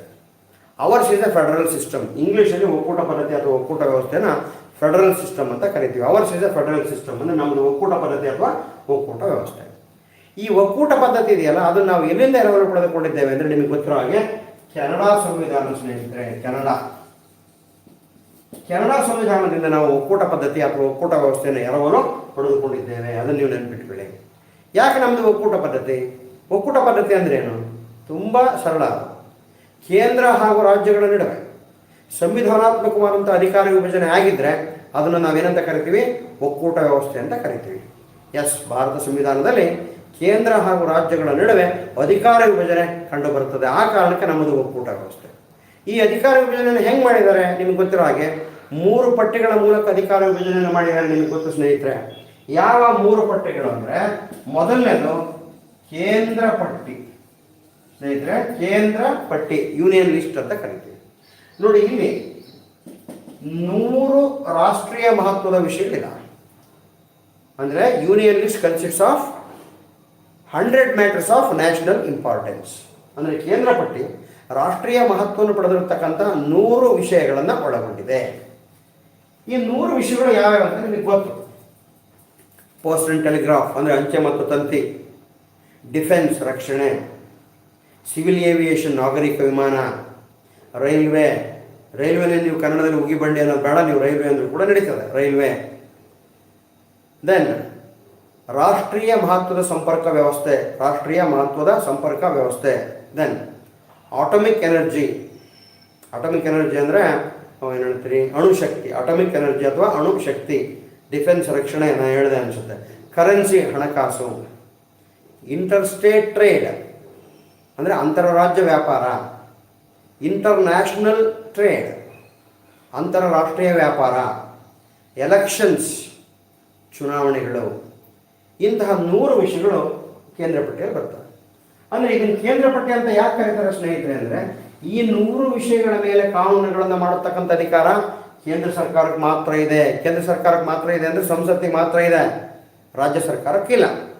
ಸೊ ಅಲ್ಲಿಗೆ ಈ 100 ವಿಷಯಗಳ ಮೇಲೆ ಕಾನೂನುಗಳನ್ನು ಮಾಡತಕ್ಕಂಥ ಅಧಿಕಾರವನ್ನು ಕೇಂದ್ರ ಸರ್ಕಾರಕ್ಕೆ ಬಿಟ್ಟಿದ್ದಾರೆ. ಇನ್ನು ಎರಡನೇದು ಸ್ನೇಹಿತರೆ ರಾಜ್ಯ ಪಟ್ಟಿ, ಸ್ಟೇಟ್ ಲಿಸ್ಟ್ ಅಂತ ಕರೀತಾರೆ. ಎರಡನೇದು ರಾಜ್ಯ ಪಟ್ಟಿ ಮೀನ್ಸ್ ಸ್ಟೇಟ್ ಲಿಸ್ಟ್ ಅಂತ ಕರೀತಾರೆ. ಈ ರಾಜ್ಯ ಪಟ್ಟಿಯಲ್ಲಿ ಸ್ನೇಹಿತರೆ 61 ರಾಜ್ಯ ಮಹತ್ವದ ವಿಷಯಗಳಿದ್ದಾವೆ. ಅಂದರೆ there are 61 subjects of state importance in the state list. 61 ವಿಷಯಗಳಿದ್ದಾವೆ. ಈ 61 ವಿಷಯಗಳಲ್ಲಿ ಬಹಳ ಮುಖ್ಯವಾದಂಥ ವಿಷಯಗಳು ಯಾವ್ಯಾವು ನಿಮಗೆ ಗೊತ್ತು? ಅಗ್ರಿಕಲ್ಚರ್ ಕೃಷಿ, ಇರಿಗೇಷನ್ ನೀರಾವರಿ, ಪ್ರಿಸನ್ಸ್ ಬಂದಿಖಾನೆ, ಸೇಲ್ಸ್ ಟ್ಯಾಕ್ಸ್ ಮಾರಾಟ ತೆರಿಗೆ ಅಥವಾ ಕಮರ್ಷಿಯಲ್ ಟ್ಯಾಕ್ಸ್, ಅದನ್ನು ಒಂದೊಂದು ರಾಜ್ಯದಲ್ಲಿ ಒಂದೊಂದು ರೀತಿ ಕರೀತಾರೆ. ಸೊ ಸೇಲ್ಸ್ ಟ್ಯಾಕ್ಸ್ ಅಂದರೆ ಮಾರಾಟ ತೆರಿಗೆ, ವಾಣಿಜ್ಯ ತೆರಿಗೆ. ಆಮೇಲೆ ಲೋಕಲ್ ಸೆಲ್ಫ್ ಗೌರ್ನಮೆಂಟ್ಸ್ ಅಂದರೆ ಸ್ಥಳೀಯ ಸರ್ಕಾರಗಳು. ಇಂತಹ 61 ವಿಷಯಗಳು ಸ್ನೇಹಿತರೆ ರಾಜ್ಯ ಪಟ್ಟಿಯಲ್ಲಿ ಬರುತ್ತವೆ. ಇದನ್ನು ಯಾಕೆ ರಾಜ್ಯ ಪಟ್ಟಿ ಅಂತ ಕರಿತೀವಿ ಅಂದರೆ ಈ ರಾಜ್ಯ ಪಟ್ಟಿಯಲ್ಲಿರತಕ್ಕಂಥ 61 ವಿಷಯಗಳ ಮೇಲೆ ಕಾನೂನನ್ನು ಮಾಡತಕ್ಕಂಥ ಅಧಿಕಾರ ರಾಜ್ಯ ಸರ್ಕಾರಕ್ಕೆ ಇರುತ್ತೆ. ನೀವು ಒಂದು ಪ್ರಶ್ನೆ ಕೇಳಬಹುದು, ಸರ್ 100 ವಿಷಯಗಳ ಮೇಲೆ ಕಾನೂನನ್ನು ಮಾಡತಕ್ಕಂಥ ಅಧಿಕಾರ ಕೇಂದ್ರಕ್ಕೆ ಮಾತ್ರ ಇರುತ್ತೆ, ಇದು ಬರೀ ರಾಜ್ಯಕ್ಕೆ ಮಾತ್ರನಾ ಅಂತ? ನೋ, ಇಲ್ಲಿ ರಾಜ್ಯಕ್ಕೆ ಮಾತ್ರ ಏನಿಲ್ಲ. ಸಾಮಾನ್ಯ ಸಂದರ್ಭದಲ್ಲಿ ರಾಜ್ಯ ಸರ್ಕಾರ ಮಾಡ್ತಾರೆ, ಅಸಾಮಾನ್ಯ ಸಂದರ್ಭದಲ್ಲಿ ಕೇಂದ್ರ ಸರ್ಕಾರವು ಕೂಡ ರಾಜ್ಯ ಪಟ್ಟಿಯಲ್ಲಿರ್ತಕ್ಕಂಥ ವಿಷಯಗಳ ಮೇಲೆ ಕಾನೂನುಗಳನ್ನು ಮಾಡಬಹುದು. ಸರ್ ಯಾವ ಸಂದರ್ಭದಲ್ಲಿ ಅಂದಾಗ ನಾನು ಕೇಂದ್ರ ರಾಜ್ಯ ಸಂಬಂಧಗಳು ಅನ್ನೋ ಟಾಪಿಕ್ ಎತ್ಕೊಂಡಾಗ ನಾನು ಮಾತಾಡ್ತೀನಿ. ಈ ಲಿಸ್ಟ್ನಲ್ಲಿ ಬಿಟ್ಕೊಳ್ಳಿ. ರಾಜ್ಯ ಪಟ್ಟಿಯಲ್ಲಿರ್ತಕ್ಕಂಥ 61 ವಿಷಯಗಳ ಮೇಲೆ ಕಾನೂನುಗಳನ್ನು ಮಾಡತಕ್ಕಂಥ ಅಧಿಕಾರವನ್ನು ರಾಜ್ಯ ಸರ್ಕಾರಕ್ಕೆ ನೀಡಲಾಗಿದೆ. ಇನ್ನು 3ನೇ ಪಟ್ಟಿ ಸಮವರ್ತಿ ಪಟ್ಟಿ, ಕಾನ್ಕರೆಂಟ್ ಲಿಸ್ಟ್ ಅಂತ ಕರೀತಾರೆ. In English it is called as concurrent list, ಸಮವರ್ತಿ ಪಟ್ಟಿ. ಸ್ನೇಹಿತರೆ ಇಲ್ಲಿ 52 ವಿಷಯಗಳಿದ್ದಾವೆ ಸಮವರ್ತಿ ಪಟ್ಟಿಯಲ್ಲಿ. There are 52 subjects in the concurrent list. ಯಾವ ಅಂದರೆ ನಿಮಗೆ ಗೊತ್ತು? Criminal procedure code, civil procedure code. Criminal procedure code ಅಂದರೆ ಅಪರಾಧಿಕ ದಂಡ ಪ್ರಕ್ರಿಯೆ. ಸಿವಿಲ್ ಪ್ರೊಸೀಜರ್ ಕೋಡ್ ಅಂದರೆ ನಾಗರಿಕ ದಂಡ ಪ್ರಕ್ರಿಯೆ. ದೆನ್ ಮ್ಯಾರೇಜ್ ವಿವಾಹ, ಡೈವೋರ್ಸ್ ವಿಚ್ಛೇದನ, ಅಡಾಪ್ಷನ್ ದತ್ತು ಸ್ವೀಕಾರ, ಮೇಂಟೆನೆನ್ಸ್ ನಿರ್ವಹಣೆ. ದೆನ್ ಫಾರೆಸ್ಟ್ ಅರಣ್ಯ. ನೋಡಿ, ಫಾರೆಸ್ಟ್ ರಾಜ್ಯ ಪಟ್ಟಿಯಲ್ಲಿ ಇಲ್ಲ, ಡೋಂಟ್ ಬಿ ಕನ್ಫ್ಯೂಸ್. ಅರಣ್ಯ ಸಮವರ್ತಿ ಪಟ್ಟಿಯಲ್ಲಿದೆ, that is called as forest. Okay. Then education. ನೋಡಿ ಸ್ನೇಹಿತರೆ, ಎಜುಕೇಷನ್ ಕೂಡ ರಾಜ್ಯ ಪಟ್ಟಿಯಲ್ಲಿಲ್ಲ. ಎಜುಕೇಷನ್ ಅದು ಶಿಕ್ಷಣ ಇರತಕ್ಕಂಥದ್ದು ಕೂಡ ಸಮವರ್ತಿ ಪಟ್ಟಿ. ಇದ್ರ ಮೇಲೆ ಸುಮಾರು ಬಾರಿ ಪ್ರಶ್ನೆ ಕೇಳಿದ್ದಾನೆ. ಶಿಕ್ಷಣ ಈ ಕೆಳಗಿನ ಯಾವ ಪಟ್ಟಿಯಲ್ಲಿದೆ? ಎ ಕೇಂದ್ರ ಪಟ್ಟಿ, ಬಿ ರಾಜ್ಯ ಪಟ್ಟಿ, ಸಿ ಸಮವರ್ತಿ ಪಟ್ಟಿ, ಡಿ ಮೇಲಿನ ಯಾವುದು ಅಲ್ಲ. ಶಿಕ್ಷಣ ಇರತಕ್ಕಂಥದ್ದು ಸಮವರ್ತಿ ಪಟ್ಟಿ. Education is in the concurrent list. ಅದನ್ನು ನಾವು ನೆನಪಿಟ್ಕೋಬೇಕಾಗ್ತದೆ. ವೇಟ್ಸ್ ಅಂಡ್ ಮೆಜರ್ಸ್ ಅಂದರೆ ಅಳತೆ ಮತ್ತು ತೂಕ. ವೇಟ್ಸ್ ಅಂಡ್ ಮೆಜರ್ಸ್ ಮೀನ್ಸ್ ಅಳತೆ ಮತ್ತು ತೂಕ. And then wildlife, animals and birds, ವನ್ಯಜೀವಿ ಪ್ರಾಣಿ ಇವುಗಳ ರಕ್ಷಣೆ. ಸೊ ಇಂತಹ 52 ವಿಷಯಗಳು ಸಮವರ್ತಿ ಪಟ್ಟಿಯಲ್ಲಿದ್ದಾವೆ. ಹಾಗಾದರೆ ಈ 52 ವಿಷಯಗಳ ಮೇಲೆ ಕಾನೂನುಗಳನ್ನು ಅಥವಾ ಶಾಸನಗಳನ್ನು ಮಾಡತಕ್ಕಂಥ ಅಧಿಕಾರ ಯಾರಿಗಿದೆ ಅಂತ ಸ್ನೇಹಿತರೆ? ಆ ಅಧಿಕಾರ ಕೇಂದ್ರ ಸರ್ಕಾರಕ್ಕೂ ಇದೆ, ರಾಜ್ಯ ಸರ್ಕಾರಕ್ಕೂ ಕೂಡ ಇದೆ. ಕೇಂದ್ರ ಸರ್ಕಾರಕ್ಕೂ ಕೂಡ ಇದೆ, ರಾಜ್ಯ ಸರ್ಕಾರಕ್ಕೂ ಕೂಡ ಇದೆ. ಸಮವರ್ತಿ ಪಟ್ಟಿಯಲ್ಲಿರ್ತಕ್ಕಂಥ ವಿಷಯಗಳ ಮೇಲೆ ಕಾನೂನನ್ನು ಮಾಡಲಿಕ್ಕೆ. ಸೊ ಹಾಗೆ ಸ್ನೇಹಿತರೆ, ಈ 3 ಪಟ್ಟಿಗಳ ಮೂಲಕ ಭಾರತದಲ್ಲಿ ಕೇಂದ್ರ ಹಾಗೂ ರಾಜ್ಯಗಳ ನಡುವೆ ಸಂವಿಧಾನಾತ್ಮಕವಾದಂಥ ಅಧಿಕಾರ ವಿಭಜನೆ ಕಂಡು ಬರುತ್ತದೆ. ಅಂದರೆ ಸಂವಿಧಾನವೇ ಕೇಂದ್ರ ಹಾಗೂ ರಾಜ್ಯ ಸರ್ಕಾರಗಳ ನಡುವೆ ಅಧಿಕಾರವನ್ನು ವಿಭಜಿಸಿದೆ. ಆ ಕಾರಣಕ್ಕೆ ನಮಗೆ ಸ್ನೇಹಿತರೆ ಒಕ್ಕೂಟ ಪದ್ಧತಿ, ಅದನ್ನು ನೆನಪಿಟ್ಕೊಳ್ಬೇಕು. ನೋಡಿ, ಚಿಕ್ಕ ಪುಟ್ಟ ಎಕ್ಸಾಮ್ಗೆ ಅಂದರೆ ಒಕ್ಕೂಟ ಪದ್ಧತಿನ ನಾವು ಎಲ್ಲಿಂದ ಪಡ್ಕೊಂಡಿದ್ದೀವಿ ಅಂತ ಕೇಳ್ತಾರೆ. ಅಮೆರಿಕ ಅಂತ ಹೇಳ್ಬಿಡ್ತೀರಿ. ಸ್ವಲ್ಪ ಹೈಯರ್ ಲೆವೆಲ್ ಎಕ್ಸಾಮ್ಸ್ಗೆ ಹಂಗೆ ಕೇಳೋದಿಲ್ಲ. ಭಾರತ ಒಂದು ಒಕ್ಕೂಟ ಪದ್ಧತಿ ಏಕೆಂದರೆ ಅಂತ ಕೇಳ್ತಾನೆ. ABCD ಏಕೆಂದರೆ ಅಂದಾಗ ಆಬ್ವಿಯಸ್ಲಿ ಸಂವಿಧಾನಾತ್ಮಕವಾದಂಥ ಅಧಿಕಾರ ವಿಭಜನೆ ಅನ್ನತಕ್ಕಂಥದ್ದು ಕಂಡು ಬರುತ್ತೆ. ಆ ಕಾರಣಕ್ಕೆ ಸ್ನೇಹಿತರೆ, ಸೊ ಇದು ಕೂಡ ಒಂದು ಭಾರತ ಸಂವಿಧಾನದ ಪ್ರಮುಖವಾದಂತಹ ಲಕ್ಷಣ.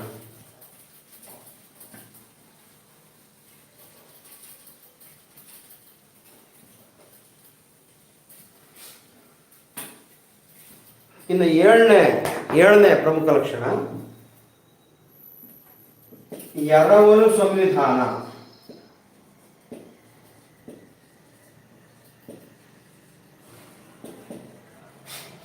ಸ್ನೇಹಿತರೆ, ಇದು ಎರವಲು, ನೀವು ಎರೆಹುಳು ಅನ್ಕೋಬೇಡಿ. ಓಕೆ, ಎರವಲು ಸಂವಿಧಾನ ಅಂದರೆ ಬಹಳಷ್ಟು ಜನ, ಈವನ್ ಸಂವಿಧಾನ ತಜ್ಞರು ಕೂಡ ಭಾರತ ಸಂವಿಧಾನ ಒಂದು ಎರವಲು ಸಂವಿಧಾನ ಅನ್ನತಕ್ಕಂಥ ಅಭಿಪ್ರಾಯವನ್ನು ವ್ಯಕ್ತಪಡಿಸ್ತಾರೆ. Ours is the borrowed constitution. ಇಂಗ್ಲೀಷಲ್ಲಿ ಎರವಲು ಸಂವಿಧಾನಕ್ಕೆ ಬಾರೋಡ್ ಕಾನ್ಸ್ಟಿಟ್ಯೂಷನ್ ಅಂತ ಕೂಡ ಹೇಳ್ತಾರೆ. ಓಕೆ, ಯಾಕೆ ಎರವಲು ಸಂವಿಧಾನ ಅಂದರೆ, ಬೇರೆ ಬೇರೆ ದೇಶದ ಸಂವಿಧಾನಗಳಿಂದ ನಾವು ಬೇರೆ ಬೇರೆ ವಿಷಯಗಳನ್ನು ಎರವಲು ಪಡೆದುಕೊಂಡಿದ್ದೇವೆ. ಅಂದರೆ ಅರ್ಥ, ಬೇರೆ ಬೇರೆ ದೇಶದ ಸಂವಿಧಾನಗಳಿಂದ ಭಾರತ ಸಂವಿಧಾನಕ್ಕೆ ಬೇರೆ ಬೇರೆ ಅಂಶಗಳನ್ನು ಎರವಲು ಪಡೆದುಕೊಂಡಿದ್ದೇವೆ ಅಂದರೆ ಆಯಾ ಸಂವಿಧಾನಗಳಿಂದ ಅನೇಕ ವಿಷಯಗಳನ್ನು ಅಳವಡಿಸಿಕೊಂಡಿದ್ದೇವೆ ಅಂತ ಅರ್ಥ. ಅದಕ್ಕೆ ನಮ್ಮದು ಎರವಲು ಸಂವಿಧಾನ. ಹಾಗಾದರೆ ಯಾವ ಯಾವ ದೇಶಗಳಿಂದ ಯಾವ ಯಾವ ಅಂಶಗಳನ್ನು ನಾವು ಎರವಲು ಪಡೆದುಕೊಂಡಿದ್ದೇವೆ ಅನ್ನತಕ್ಕಂಥದ್ದು ನಾವು ನೋಡಬೇಕು. ಯಾಕಂದರೆ ಹಳೆಯ ಪ್ರಶ್ನೆ ಪತ್ರಿಕೆಗಳಲ್ಲಿ ಕೇಳಿದ್ದಾರೆ, ಇದನ್ನು ಒಂದು ವಿಷಯ ಕೊಡೋದು ಎಲ್ಲಿಂದ ಎರವಲು ಪಡೆದುಕೊಂಡಿದ್ದೇವೆ, ಅಥವಾ ಸಂವಿಧಾನ ಕೊಡೋದು ಇಂಥ ದೇಶ ಸಂವಿಧಾನ ಇದರಿಂದ ಏನನ್ನು ನಾವು ತೆಗೆದುಕೊಂಡಿದ್ದೇವೆ. ಆಮೇಲೆ ಇನ್ನೂ ಕೆಲವು ಪ್ರಶ್ನೆ ಪತ್ರಿಕೆಗಳಲ್ಲಿ ಈ ಎ ಬದಿ ಸೈಡ್ಗೆ ಆಯಾ ದೇಶಗಳ ಸಂವಿಧಾನದ ಹೆಸರು ಕೊಟ್ಟಿದ್ದಾನೆ, ಬಿ ಬದಿಗೆ ಪ್ರಮುಖ ವಿಷಯಗಳನ್ನು ಕೊಟ್ಬಿಟ್ಟು ಮ್ಯಾಚ್ ದ ಫಾಲೋಯಿಂಗ್ ಕೇಳಿದ್ದಾನೆ. ಆ ಕಾರಣಕ್ಕೆ ಪ್ರಶ್ನೆಗಳು ಹೆಂಗೆ ಇದ್ರೂ ಕೂಡ ಪರೀಕ್ಷೆಗಳಲ್ಲಿ ನಾವು ರೆಡಿ ಇರಬೇಕು. ನೋಡಿ, ಪ್ರತಿಯೊಂದು ಪರೀಕ್ಷೆಯಲ್ಲಿಯೂ ಕೂಡ ನಮ್ಮದು ಎರವಲು ಸಂವಿಧಾನ ಅಲ್ಲ, ಈ ಲಕ್ಷಣದ ಮೇಲೆ ಕಾಯಂ ಒಂದು ಪ್ರಶ್ನೆ ಇದ್ದೇ ಇರುತ್ತೆ. ಅಂದರೆ ಯಾವ ಯಾವ ದೇಶ ಸಂವಿಧಾನದಿಂದ ಏನೇನು ಅಂಶಗಳನ್ನು ಪಡೆದುಕೊಂಡಿದ್ದೇವೆ ಅದನ್ನು ನಾವು ನೆನಪಿಟ್ಕೋಬೇಕಾಗ್ತದೆ ಸ್ನೇಹಿತರೆ. ನೋಡಿ, 1935 ಭಾರತ ಸರ್ಕಾರ ಕಾಯ್ದೆ, ಇದರಿಂದಲೂ ಕೂಡ ನಾವು ಅನೇಕ ಅಂಶಗಳನ್ನು ಎರವಲು ಪಡೆದುಕೊಂಡಿದ್ದೇವೆ. ಬರೀ ಬೇರೆ ಬೇರೆ ಸಂವಿಧಾನಗಳಿಂದ ಅಷ್ಟೇ ಅಲ್ಲ ಸ್ನೇಹಿತರೆ, 1935 ಭಾರತ ಸರ್ಕಾರ ಕಾಯ್ದೆಯಿಂದಲೂ ಕೂಡ ನಾವು ಅನೇಕ ಅಂಶಗಳನ್ನು ನಾವು ಎರವಲು ಪಡ್ಕೊಂಡಿದ್ದೇವೆ ಅಥವಾ ನಮ್ಮ ಸಂವಿಧಾನಕ್ಕೆ ಅಳವಡಿಸ್ಕೊಂಡಿದ್ದೇವೆ ಅಂತ ಹೇಳಿ ನಾನು ಅದು ಬೆಳಗ್ಗೆ ಕ್ಲಾಸಲ್ಲಿ ನಾನು ಹೇಳಿದೆ. ಹಾಗಾದರೆ ಯಾವ ಯಾವ ಅಂಶಗಳನ್ನು ನಾವು ಎರವಲು ಪಡೆದುಕೊಂಡಿದ್ದೇವೆ ಅಂದರೆ, ಒಂದು ಒಕ್ಕೂಟ ವ್ಯವಸ್ಥೆ, ಫೆಡರೇಷನ್, ಒಕ್ಕೂಟ ವ್ಯವಸ್ಥೆ. ನೀವು ಈಗ ಹೇಳ್ಬೋದು ಏನು ಅಂದರೆ, ಸರ್ ಈಗ ತಾನೇ ಹೇಳಿದರೆ ಒಕ್ಕೂಟ ವ್ಯವಸ್ಥೆಯನ್ನು ನಾವು ಎಲ್ಲಿಂದ, ಕೆನಡಾ ಸಂವಿಧಾನದಿಂದ ನಾವು ತಗೊಂಡಿದ್ದೀವಿ ಅಂತ ಹೇಳಿ. ನೋಡಿ, ಒಕ್ಕೂಟ ವ್ಯವಸ್ಥೆಯನ್ನು ಯಾವ ಸಂವಿಧಾನದಿಂದ ಪಡೆದುಕೊಂಡಿದ್ದೇವೆ ಅಂತ ಕೇಳಿದರೆ ಮಾತ್ರ ಕೆನಡಾ ಸಂವಿಧಾನ ಅಂತ ಹೇಳಬೇಕು. ಯಾವ ಕಾಯ್ದೆಯಿಂದ ಅಂತ ಕೇಳಿದಾಗ ನಾವು 1935 ಭಾರತ ಸರ್ಕಾರ ಕಾಯ್ದೆಯಿಂದ ಅಂತಲೇ ಕೇಳಬೇಕು. ನೋಡಿ, ಒಮ್ಮೆ ಈ ಪ್ರಶ್ನೆ ಕೇಳಿದಾಗ ಒಕ್ಕೂಟ ವ್ಯವಸ್ಥೆಯನ್ನು ನಾವು ಈ ಕೆಳಗಿನ ಯಾವ ಕಾಯ್ದೆಯಿಂದ ಪಡೆದುಕೊಂಡಿದ್ದೇವೆ ಅಂತ ಕೇಳಿ 1935 ಕಾಯ್ದೆ ಕೇಳಿದ್ದಾನೆ, ಕೆಳಗಡೆ ಕೆನಡಾ ಕೇಳಿದ್ದಾನೆ, ಆಮೇಲೆ ಅಮೇರಿಕ ಕೇಳಿದ್ದಾನೆ, ಎರಡನೇ ಕೇಳಿದ್ದಾನೆ. ಕೆನಡಾದಿಂದ ನಾವು ಪಡ್ಕೊಂಡಿದ್ದೀವಿ, ಹೌದು, ಕೆನಡಾ ಸಂವಿಧಾನದಿಂದ ಪಡ್ಕೊಂಡಿದ್ದೀವಿ, ಅದು ಸಂವಿಧಾನ ಕಾಯ್ದೆ ಅಲ್ಲ. ಕಾಯ್ದೆ ಅಂತ ಕೇಳಿದಾಗ 1935 ಭಾರತ ಸರ್ಕಾರ ಕಾಯ್ದೆ ಅಂತ ಹೇಳಬೇಕು ಸ್ನೇಹಿತರೆ. Don't be confused. ಯಾವ ಸಂವಿಧಾನದಿಂದ ಒಕ್ಕೂಟ ವ್ಯವಸ್ಥೆಯನ್ನು ನಾವು ಎರವಲು ಪಡೆದುಕೊಂಡಿದ್ದೇವೆ ಅಥವಾ ಅಳವಡಿಸಿಕೊಂಡಿದ್ದೇವೆ ಅಂತ ಕೇಳಿದಾಗ ಕೆನಡಾ ಸಂವಿಧಾನ. ಯಾವ ಕಾಯ್ದೆಯಿಂದ ನಾವು ಎರವಲು ಪಡೆದುಕೊಂಡಿದ್ದೇವೆ ಅಂದಾಗ ಭಾರತ ಸರ್ಕಾರ ಕಾಯ್ದೆ 1935 ಅಂತ ಹೇಳಬೇಕು ಸ್ನೇಹಿತರೆ. ಸೊ ಒಕ್ಕೂಟ ವ್ಯವಸ್ಥೆಯನ್ನು ಇಲ್ಲಿಂದ ತೆಗೆದುಕೊಂಡಿದ್ದೀವಿ, ನಿಮಗೆ ಗೊತ್ತಿರೋ ಹಾಗೆ. ಆಮೇಲೆ ಲೋಕಸೇವಾ ಆಯೋಗಗಳು, ಅದನ್ನು ಅಲ್ಲಿಂದ ಪಡ್ಕೊಂಡಿದ್ದೀವಿ. 1935 ಭಾರತ ಸರ್ಕಾರ ಕಾಯ್ದೆಯಿಂದಲೇ ನಾವು ಈ ಕೇಂದ್ರ ಲೋಕಸೇವಾ ಆಯೋಗ, ರಾಜ್ಯ ಲೋಕಸೇವಾ ಆಯೋಗ ಇವುಗಳನ್ನು ಎರವಲು ಪಡೆದುಕೊಂಡಿರ್ತಕ್ಕಂಥದ್ದು. ಆಮೇಲೆ ನ್ಯಾಯಾಂಗ ವ್ಯವಸ್ಥೆಯನ್ನು ಕೂಡ 1935 ಭಾರತ ಸರ್ಕಾರ ಕಾಯ್ದೆಯಿಂದಲೇ ನಾವು ಪಡೆದುಕೊಂಡಿದ್ದೇವೆ. ನ್ಯಾಯಾಂಗ ವ್ಯವಸ್ಥೆಯನ್ನು ಕೂಡ ಅದನ್ನು ನಾವು ಗಮನಿಸಬೇಕಾಗ್ತದೆ ಸ್ನೇಹಿತರೆ. ಓಕೆ. ಆಮೇಲೆ ಈ ಎಮರ್ಜೆನ್ಸಿ ಇದೆಯಲ್ಲ, ತುರ್ತು ಪರಿಸ್ಥಿತಿಯ ಉಪಬಂಧಗಳನ್ನು ಕೂಡ ನಾವು ಇದೇ ಕಾಯ್ದೆಯಿಂದ ತೆಗೆದುಕೊಂಡಿದ್ದೇವೆ. ತುರ್ತು ಪರಿಸ್ಥಿತಿಯ ಉಪಬಂಧಗಳು. ನೀವು ಹೇಳ್ಬೋದು, ಸರ್ ತುರ್ತು ಪರಿಸ್ಥಿತಿ ಇದೆಯಲ್ಲ ಅದಕ್ಕೆ ಸಂಬಂಧಪಟ್ಟಂತೆ ನಾವು ಜರ್ಮನಿ ಸಂವಿಧಾನದಿಂದ ತೆಗೆದುಕೊಂಡಿದ್ದೀವಲ್ಲ ಸರ್, ನೀವೇನು ಹೀಗೆ ಹೇಳ್ತೀರಿ ಅಂದರೆ, ನೋಡಿ, ಈ ಕಾಯ್ದೆಯಿಂದ ತುರ್ತು ಪರಿಸ್ಥಿತಿ ಉಪಬಂಧಗಳನ್ನು ತಗೊಂಡಿದ್ದೇವೆ. ಜರ್ಮನ್ ಸಂವಿಧಾನದಿಂದ ನಾವು ತೆಗೆದುಕೊಂಡಿರ್ತಕ್ಕಂಥದ್ದು ಒಂದೇ ಒಂದು ಅಂಶ ಏನು ಅಂದರೆ, ರಾಷ್ಟ್ರೀಯ ತುರ್ತು ಪರಿಸ್ಥಿತಿ ಜಾರಿಯಲ್ಲಿರತಕ್ಕಂಥ ಸಂದರ್ಭದಲ್ಲಿ ಮೂಲಭೂತ ಹಕ್ಕುಗಳನ್ನು ಅಮಾನತುಗೊಳಿಸಬಹುದು. ಆ ಅಂಶವನ್ನು ಮಾತ್ರ ನಾವು ಜರ್ಮನ್ ಸಂವಿಧಾನದಿಂದ ತೆಗೆದುಕೊಂಡಿದ್ದೇವೆ. ಯಾವುದು? ಮೂಲಭೂತ ಹಕ್ಕುಗಳ ಅಮಾನತು, ಅದನ್ನು ಮಾತ್ರ. ಆದರೆ ತುರ್ತು ಪರಿಸ್ಥಿತಿಯ ಉಪಬಂಧಗಳನ್ನು ಪಡೆದುಕೊಂಡಿರ್ತಕ್ಕಂಥದ್ದು ಜರ್ಮನ್ ಸಂವಿಧಾನ ಅಲ್ಲ ಸ್ನೇಹಿತರೆ. 1935 ಭಾರತ ಸರ್ಕಾರ ಕಾಯ್ದೆ. Don't be confused and don't be ಮಿಸ್ಲೆಡ್. ಯಾಕಂದ್ರೆ ನಾನು ಭಾಳಷ್ಟು ಪುಸ್ತಕಗಳಲ್ಲಿ ಕೇಳಿದ್ದೀನಿ, ಭಾಳಷ್ಟು ಜನ ಟೀಚರ್ಸ್ ಹೇಳೋದು ಕೇಳಿದ್ದೀನಿ ನಾನು, ಜರ್ಮನ್ ಸಂವಿಧಾನದಿಂದ ತುರ್ತು ಪರಿಸ್ಥಿತಿ ಉಪಬಂಧಗಳನ್ನು ನಾವು ಪಡೆದುಕೊಂಡಿದ್ದೇವೆ ಅಂತ. ನೋ, ಉಪಬಂಧಗಳನ್ನು ಪಡೆದುಕೊಂಡಿರ್ತಕ್ಕಂಥದ್ದು 1935 ಭಾರತ ಸರ್ಕಾರ ಕಾಯ್ದೆಯಿಂದ. ಆದರೆ ರಾಷ್ಟ್ರೀಯ ತುರ್ತು ಪರಿಸ್ಥಿತಿ ಜಾರಿಯಲ್ಲಿರತಕ್ಕಂಥ ಸಂದರ್ಭದಲ್ಲಿ ಪ್ರಜೆಗಳ ಮೂಲಭೂತ ಹಕ್ಕುಗಳನ್ನು ಅಮಾನತುಗೊಳಿಸಬಹುದು ಅನ್ನತಕ್ಕಂಥ ವಿಷಯವನ್ನು ಮಾತ್ರ ಜರ್ಮನಿಯ ಸಂವಿಧಾನದಿಂದ ನಾವು ಪಡೆದುಕೊಂಡಿದ್ದೇವೆ. ಅದನ್ನು ನೆನಪಿಟ್ಕೊಳ್ಳಿ. ಇದಾದಮೇಲೆ, ಈ ಕಾಯ್ದೆ ಆದಮೇಲೆ ನಾವು ಯಾವ್ಯಾವ ದೇಶಗಳ ಸಂವಿಧಾನಗಳಿಂದ ಏನೇನು ಎರವಲು ಪಡೆದುಕೊಂಡಿದ್ದೇವೆ ಅಂತ ನೋಡ್ತೇವೆ. ದೆನ್ USA ಅಂದರೆ ಯುನೈಟೆಡ್ ಸ್ಟೇಟ್ಸ್ ಆಫ್ ಅಮೆರಿಕಾ ಅಥವಾ ಅಮೆರಿಕ ಸಂವಿಧಾನ. ಅಮೆರಿಕ ಸಂವಿಧಾನದಿಂದ ಯಾವ್ಯಾವ ವಿಷಯಗಳನ್ನು ಎರವಲು ಪಡೆದುಕೊಂಡಿದ್ದೇವೆ ಅನ್ನತಕ್ಕಂಥದ್ದನ್ನು ನಾವು ನೋಡಬೇಕಾಗ್ತದೆ. ಒಂದು, ಮೂಲಭೂತ ಹಕ್ಕುಗಳ ಪಟ್ಟಿ, ಲಿಸ್ಟ್ ಆಫ್ ಫಂಡಮೆಂಟಲ್ ರೈಟ್ಸ್ ಅಂತ ಕರಿತೀವಿ. ಮೂಲಭೂತ ಹಕ್ಕುಗಳ ಪಟ್ಟಿ, ಲಿಸ್ಟ್ ಆಫ್ ಫಂಡಮೆಂಟಲ್ ರೈಟ್ಸ್. ಈ ಮೂಲಭೂತ ಹಕ್ಕುಗಳ ಪಟ್ಟಿಯನ್ನು ಅಮೆರಿಕ ಸಂವಿಧಾನದಿಂದ ನಾವು ಎರವಲು ಪಡೆದುಕೊಂಡಿದ್ದೇವೆ. ಆಮೇಲೆ ನ್ಯಾಯಿಕ ವಿಮರ್ಶೆ, ಇಂಗ್ಲೀಷಲ್ಲಿ ಜುಡಿಷಿಯಲ್ ರಿವ್ಯೂ ಅಂತ ಕರಿತೀವಿ. ಜುಡಿಷಿಯಲ್ ರಿವ್ಯೂ, ನ್ಯಾಯಿಕ ವಿಮರ್ಶೆ, ಅದನ್ನು ನಾವು ಅಮೆರಿಕ ಸಂವಿಧಾನದಿಂದ ಎರವಲು ಪಡೆದುಕೊಂಡಿದ್ದೇವೆ. ಯಾವುದು? ನ್ಯಾಯಿಕ ವಿಮರ್ಶೆ, ನೆನ್ಪಿಟ್ಕೊಳ್ಳಿ. ದೆನ್ ಪ್ರಿಯಾಂಬಲ್ನ ಪರಿಕಲ್ಪನೆ. ಪ್ರಿಯಾಂಬಲ್ ಅಂದರೆ ಪ್ರಸ್ತಾವನೆ, ಪ್ರಸ್ತಾವನೆಯ ಪರಿಕಲ್ಪನೆಯನ್ನು ಕೂಡ ನಾವು ಅಮೆರಿಕ ಸಂಯುಕ್ತ ಸಂವಿಧಾನದಿಂದಲೇ ಎರವಲು ಪಡೆದುಕೊಂಡಿದ್ದೇವೆ ಸ್ನೇಹಿತರೆ, ಅದನ್ನು ಗಮನಿಸಿ. ಆ್ಯಂಡ್ ದೆನ್ ರಾಷ್ಟ್ರಾಧ್ಯಕ್ಷರ ಪದಚ್ಯುತಿ. ನಾವು ಭಾರತದ ರಾಷ್ಟ್ರಾಧ್ಯಕ್ಷರನ್ನ ಮಹಾಭಿಯೋಗ ಪ್ರಕ್ರಿಯೆ ಮೂಲಕ ಪದಚ್ಯುತಿಗೊಳಿಸ್ತೇವೆ, ನಿಮಗೆ ಗೊತ್ತಿರತಕ್ಕಂಥ ವಿಷಯ ಸ್ನೇಹಿತರೆ. ಇದನ್ನು ಕೂಡ ನಾವು ಅಮೆರಿಕ ಸಂಯುಕ್ತ ಸಂಸ್ಥಾನದಿಂದಲೇ, ಅಂದರೆ ಅಮೆರಿಕ ಸಂಯುಕ್ತ ಸಂಸ್ಥಾನದ ಸಂವಿಧಾನದಿಂದಲೇ ಎರವಲು ಪಡೆದುಕೊಂಡಿದ್ದೇವೆ, ನೆನಪಿಟ್ಕೊಳ್ಳಿ. ದೆನ್ ಭಾರತದಲ್ಲಿ ಸುಪ್ರೀಂ ಕೋರ್ಟ್ ಮತ್ತು ಹೈಕೋರ್ಟ್ ನ್ಯಾಯಮೂರ್ತಿಗಳನ್ನು ಪದಚ್ಯುತಿಗೊಳಿಸತಕ್ಕಂಥ ವಿಧಾನವನ್ನು ಕೂಡ ಸ್ನೇಹಿತರೆ ನಾವು ಅಮೆರಿಕ ಸಂಯುಕ್ತ ಸಂಸ್ಥಾನದ ಸಂವಿಧಾನದಿಂದಲೇ ಎರವಲು ಪಡೆದುಕೊಂಡಿದ್ದೇವೆ. ಯಾವ್ಯಾವುದು?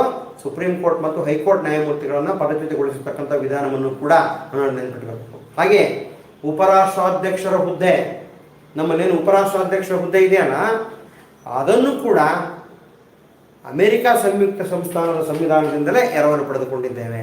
ಆ ಕಾರಣಕ್ಕೆ ಅಂದರೆ ಭಾರತದ ಉಪರಾಷ್ಟ್ರಾಧ್ಯಕ್ಷ ಹುದ್ದೆ ಅಮೆರಿಕ ಸಂಯುಕ್ತ ಸಂಸ್ಥಾನದ ಉಪರಾಷ್ಟ್ರಾಧ್ಯಕ್ಷ ಹುದ್ದೆಯನ್ನು ಹೋಲುತ್ತದೆ ಅನ್ನತಕ್ಕಂಥದ್ದನ್ನ ನಾವು ಮನಗಾಣಬೇಕಾಗ್ತದೆ ಸ್ನೇಹಿತರೆ. ಇಷ್ಟನ್ನು ಅಮೆರಿಕ ಸಂವಿಧಾನದಿಂದ ನಾವು ಪಡ್ಕೊಂಡಿದ್ದೇವೆ. ಇನ್ನು ಯುನೈಟೆಡ್ ಕಿಂಗ್ಡಮ್ ಅಂದರೆ ನೀವು ಏನಾದರೂ UK ಸಂವಿಧಾನ ಅಂತ ಬೇಕಾದ್ರೆ ಇಟ್ಕೊಳ್ಳಿ, ಬ್ರಿಟನ್ ಸಂವಿಧಾನ ಅಂತ ಬೇಕಾದ್ರೆ ಇಟ್ಕೊಳ್ಳಿ. ಕೆಲವರು ಗ್ರೇಟ್ ಬ್ರಿಟನ್ ಸಂವಿಧಾನ ಅಂತಾರೆ, ದಯವಿಟ್ಟು ಹಂಗೆ ಅನ್ಬೇಡಿ. Because Britain is no more great ನಾವು. ಬ್ರಿಟನ್ ಇವತ್ತು ಗ್ರೇಟ್ ಅಲ್ಲ. ಯಾವತ್ತು ಅವರು ಸೂರ್ಯ ಮುಳುಗದ ಸಾಮ್ರಾಜ್ಯ ಅಂತ ಕರೀತಾ ಇದ್ರಲ್ಲ, ಅಂದರೆ ಯಾರೂ ಕೂಡ ನಮ್ಮನ್ನು ಜಯಿಸ್ಲಿಕ್ಕೆ ಸಾಧ್ಯ ಇಲ್ಲ ಅಂತ ಇದ್ರಲ್ಲ ಬ್ರಿಟನ್ ಅವರು, ಆಗ ಇಟ್ ವಾಸ್ ಗ್ರೇಟ್ ಬ್ರಿಟನ್. ಇವತ್ತು ಹಾಗೇನಿಲ್ಲ. ಬ್ರಿಟನ್ನಿನ ವಶದಲ್ಲಿದ್ದಂತಹ ಎಲ್ಲ ದೇಶಗಳಿಗೂ ಇವತ್ತು ಸ್ವತಂತ್ರ ಆಗಿದ್ದಾವೆ. ಬ್ರಿಟನ್ ಜಾಗತಿಕ ಸಮರಗಳಲ್ಲಿ ಸೋತಿರತಕ್ಕಂಥದ್ದು ನೀವು ನೋಡ್ತೀರಿ. ಆ ಕಾರಣಕ್ಕೆ Britain is no more great. ಆ ಕಾರಣಕ್ಕೆ ಎಂದು ಗ್ರೇಟ್ ಬ್ರಿಟನ್ ಅಂತಕ್ಕಂಥ ಪದ ಬಳಸಬೇಡಿ. UK ಅಥವಾ ಬ್ರಿಟನ್, ಅಲ್ಲಿಂದ ಯಾವ ಅಂಶಗಳನ್ನು ನಾವು ಎರವಲು ಪಡೆದುಕೊಂಡಿದ್ದೇವೆ ನಮ್ಮ ಸಂವಿಧಾನಕ್ಕೆ.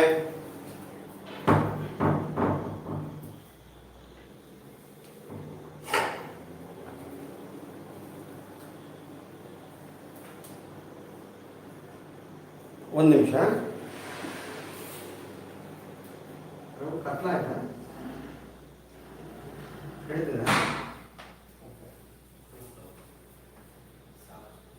ಅನ್ನತಕ್ಕಂಥದ್ದು ನಾವು ನೋಡ್ತಾ ಹೋಗ್ಬೇಕಾಗತ್ತೆ ಸ್ನೇಹಿತರೆ. ಯಾವ್ಯಾವ ಅಂಶಗಳನ್ನು ನಾವು ಎರವಲು ಪಡೆದುಕೊಂಡಿದ್ದೀವಿ? ಸಂಸದೀಯ ಪದ್ಧತಿ, ಪಾರ್ಲಿಮೆಂಟರಿ ಸಿಸ್ಟಮ್, ಸಂಸದೀಯ ಪದ್ಧತಿಯನ್ನು ನಾವು ಬ್ರಿಟನ್ನಿಂದ ನಾವು ಎರವಲು ಪಡೆದುಕೊಂಡಿದ್ದೇವೆ. ದೆನ್ ಸಿಂಗಲ್ ಸಿಟಿಜನ್ಶಿಪ್ ಅಂದರೆ ಏಕಪೌರತ್ವ, ಅದನ್ನು ಕೂಡ ನಾವು ಬ್ರಿಟನ್ನಿಂದಲೇ ಪಡೆದುಕೊಂಡಿದ್ದೇವೆ. ರೂಲ್ ಆಫ್ ಲಾ ಅಂದರೆ ಸ್ನೇಹಿತರೆ, ರೂಲ್ ಆಫ್ ಲಾ, ಕಾನೂನಿನ ಆಧಿಪತ್ಯ, ಅದನ್ನು ಕೂಡ ನಾವು ಬ್ರಿಟನ್ ಸಂವಿಧಾನದಿಂದಲೇ ಎರವಲು ಪಡೆದುಕೊಂಡಿದ್ದೇವೆ. ರೂಲ್ ಆಫ್ ಲಾ ಅಥವಾ ಕಾನೂನಿನ ಆಧಿಪತ್ಯ ಅನ್ನತಕ್ಕಂಥ ವಿಷಯವನ್ನು. ದೆನ್ ಕ್ಯಾಬಿನೆಟ್ ಪದ್ಧತಿ, ನಮ್ಮದು ಕ್ಯಾಬಿನೆಟ್ ಪದ್ಧತಿ, ಕ್ಯಾಬಿನೆಟ್ ಸರ್ಕಾರ ಅಂದರೆ ಕ್ಯಾಬಿನೆಟ್ ಸರ್ಕಾರ ಪದ್ಧತಿ. ಈ ಕ್ಯಾಬಿನೆಟ್ ಸರ್ಕಾರ ಪದ್ಧತಿಯನ್ನು ಕೂಡ ನಾವು ಬ್ರಿಟನ್ ಸಂವಿಧಾನದಿಂದಲೇ ಪಡೆದುಕೊಂಡಿದ್ದೇವೆ. ಹಾಗೆ ಏಕಪೌರತ್ವ ಮತ್ತು ಸಿಂಗಲ್ ಸಿಟಿಜನ್ಶಿಪ್ ಅನ್ನು ಕೂಡ ನಾವು ಬ್ರಿಟನ್ ಸಂವಿಧಾನದಿಂದಲೇ ಪಡೆದುಕೊಂಡಿದ್ದೇವೆ ಸ್ನೇಹಿತರೆ. ನಿಮ್ಗೆ ಅನ್ಸ್ಬೋದು ನಾನು ಭಾಳ ಫಾಸ್ಟಾಗಿ ಹೋಗ್ತಿದ್ದೀನಿ ಅಂತ. ಹಾಗೇನಿಲ್ಲ. ನೀವು ನನ್ನ ಪುಸ್ತಕದಲ್ಲಿ ಒಂದು ಪಟ್ಟಿನೇ ಮಾಡಿದ್ದೀನಿ. ಯಾವ್ಯಾವ ಸಂವಿಧಾನದಿಂದ, ಅಂದರೆ ಯಾವ್ಯಾವ ದೇಶಗಳ ಸಂವಿಧಾನದಿಂದ ಯಾವ್ಯಾವ ವಿಷಯಗಳನ್ನು ಭಾರತ ಸಂವಿಧಾನಕ್ಕೆ ಎರವಲು ಪಡೆದುಕೊಂಡಿದ್ದೇವೆ ಅನ್ನತಕ್ಕಂಥ ಒಂದು ಪಟ್ಟಿನೇ ಮಾಡಿದ್ದೀನಿ ನಾನು. ನನ್ನ ಕ್ಲಾಸ್ಗಳೇ ಆ ಪಟ್ಟಿ ನೋಡಿ ನಿಮಗೆ ನೀಟಾಗಿ ಅರ್ಥ ಆಗುತ್ತೆ. ಯಾಕಂದರೆ ಎಲ್ಲವನ್ನೂ ಬರೀತಾ ಕೂತ್ರೆ, ಬರೀ ಎರವಲು ಸಂವಿಧಾನಕ್ಕೆ ಬರೀತಾ ಕೂತ್ರೆ 1 ಅವರ್ ಆಗ್ತದೆ ಸ್ನೇಹಿತರೆ, ನಿಮಗೆ ನೆನಪಿರಲಿ. ಓಕೆ, ಇಷ್ಟನ್ನು ನಾವು ಬ್ರಿಟನ್ ಸಂವಿಧಾನದಿಂದ ಪಡೆದುಕೊಂಡಿದ್ದೇವೆ. ಹಾಗೇನೆ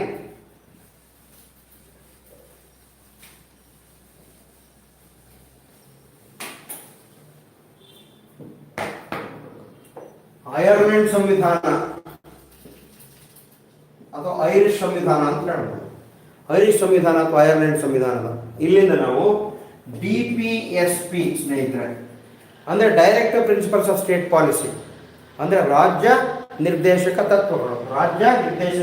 ತತ್ವಗಳನ್ನು ನಾವು ಐರ್ಲೆಂಡ್ ಸಂವಿಧಾನದಿಂದ ಎರವಲು ಪಡೆದುಕೊಂಡಿದ್ದೇವೆ ಅನ್ನತಕ್ಕಂಥದ್ದು ನಾವು ಗಮನಿಸಬೇಕಾಗ್ತದೆ. ದೆನ್ ರಷ್ಯಾ ಅಥವಾ ಸೋವಿಯತ್ ರಷ್ಯಾ ಅಂತ ಕರೀಬಹುದು. ಹಿಂದಿನ ಸೋವಿಯತ್ ರಷ್ಯಾ, ಹಿಂದಿತ್ತು ಸೋವಿಯತ್ ರಷ್ಯಾ, ಇವತ್ತಿಲ್ಲ ಅಂತ ಇಟ್ಕೊಳ್ಳಿ. ಅಲ್ಲಿಂದ ಮೂಲಭೂತ ಕರ್ತವ್ಯಗಳ ಪಟ್ಟಿಯನ್ನು ಪಡೆದುಕೊಂಡಿದ್ದೇವೆ. We have borrowed the list of fundamental duties from the constitution of Soviet Russia. ಮೂಲಭೂತ ಕರ್ತವ್ಯಗಳ ಪಟ್ಟಿಯನ್ನು ರಷ್ಯಾ ಸಂವಿಧಾನದಿಂದ ಪಡೆದುಕೊಂಡಿದ್ದೇವೆ. ನೋಡಿ, ಮೂಲಭೂತ ಹಕ್ಕುಗಳ ಪಟ್ಟಿಯನ್ನು ಎಲ್ಲಿಂದ ಪಡೆದುಕೊಂಡಿದ್ದೇವೆ ಸ್ನೇಹಿತರೆ? ಅಮೆರಿಕ ಸಂವಿಧಾನ ಮೂಲಭೂತ ಹಕ್ಕುಗಳ ಪಟ್ಟಿ. ಮೂಲಭೂತ ಕರ್ತವ್ಯಗಳ ಪಟ್ಟಿಯನ್ನು ಎಲ್ಲಿಂದ ಪಡೆದುಕೊಂಡಿದ್ದೀವಿ? ಸೋವಿಯತ್ ರಷ್ಯಾದಿಂದ ಮೂಲಭೂತ ಕರ್ತವ್ಯಗಳ ಪಟ್ಟಿಯನ್ನು ನಾವು ಪಡ್ಕೊಂಡಿದ್ದೇವೆ. ನೋಡಿ, ಕೆಲವರು ಸರ್ ಜಪಾನಿನಿಂದ ಪಡ್ಕೊಂಡಿದ್ದೇವಲ್ಲ ಅಂತಾರೆ. ಅಫ್ಕೋರ್ಸ್ ಮೂಲಭೂತ ಕರ್ತವ್ಯಗಳ ಪಟ್ಟಿಯನ್ನು ನಾವು ರಷ್ಯಾ ಸಂವಿಧಾನ ಮತ್ತು ಜಪಾನ್ ಸಂವಿಧಾನ ಎರಡರಿಂದಲೂ ಪಡೆದುಕೊಂಡಿದ್ದೇವೆ, ನೋ ಡೌಟ್ ಇನ್ ಇಟ್. ಆದರೆ ಮೊದಲು ಈ ಮೂಲಭೂತ ಕರ್ತವ್ಯಗಳ ಪಟ್ಟಿಯನ್ನು ಪಡೆದಿದ್ದು ರಷ್ಯಾದಿಂದ, ನಂತರ ಜಪಾನ್ ಅದನ್ನ ನಾವು ಅರ್ಥ ಮಾಡ್ಕೋಬೇಕು.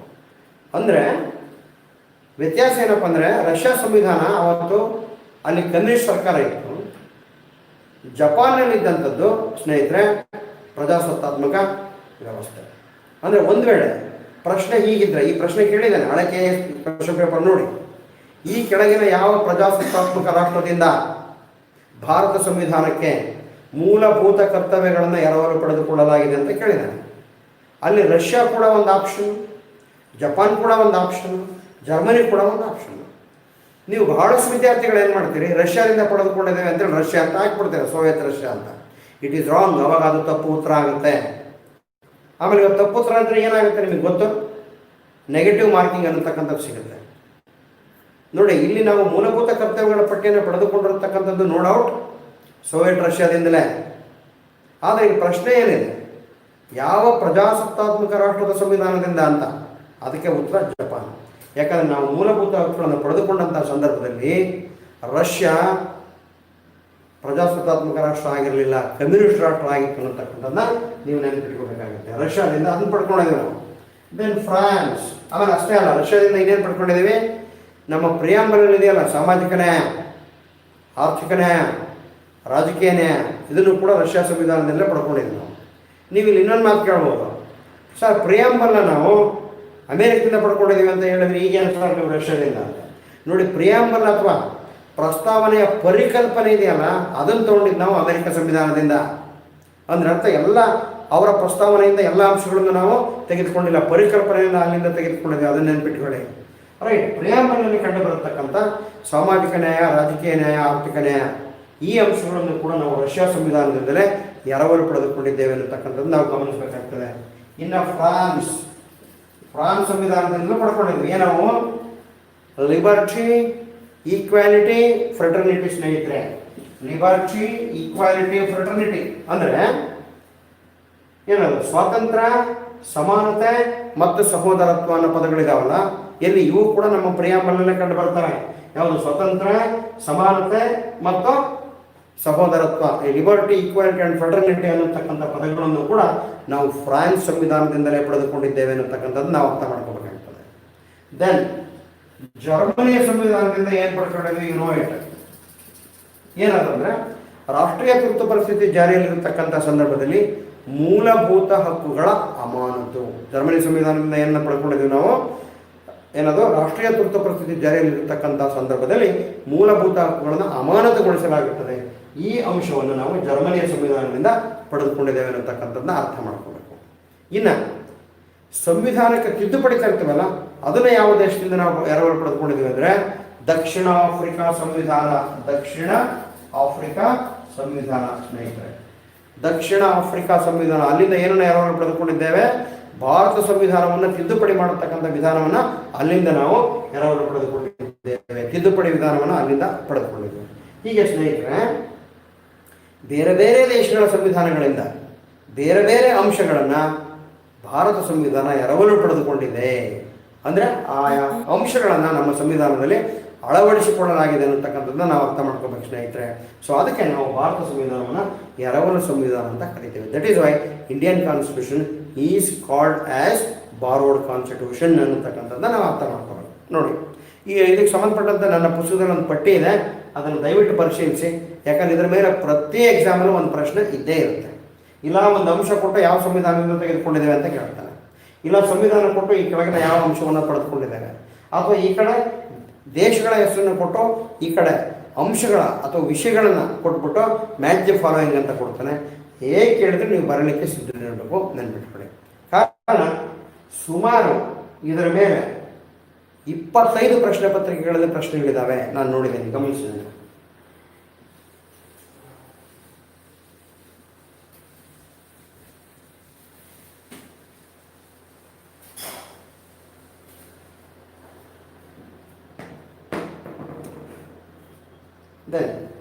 ಮತ್ತೊಂದು ಪ್ರಮುಖವಾದಂತಹ ಲಕ್ಷಣ ನೋಡ್ತಾ ಹೋಗ್ಬೇಕು ನಾವು. ಪ್ರಜಾಸತ್ತಾತ್ಮಕ ರಾಷ್ಟ್ರ. ಪ್ರಜಾಸತ್ತಾತ್ಮಕ ರಾಷ್ಟ್ರ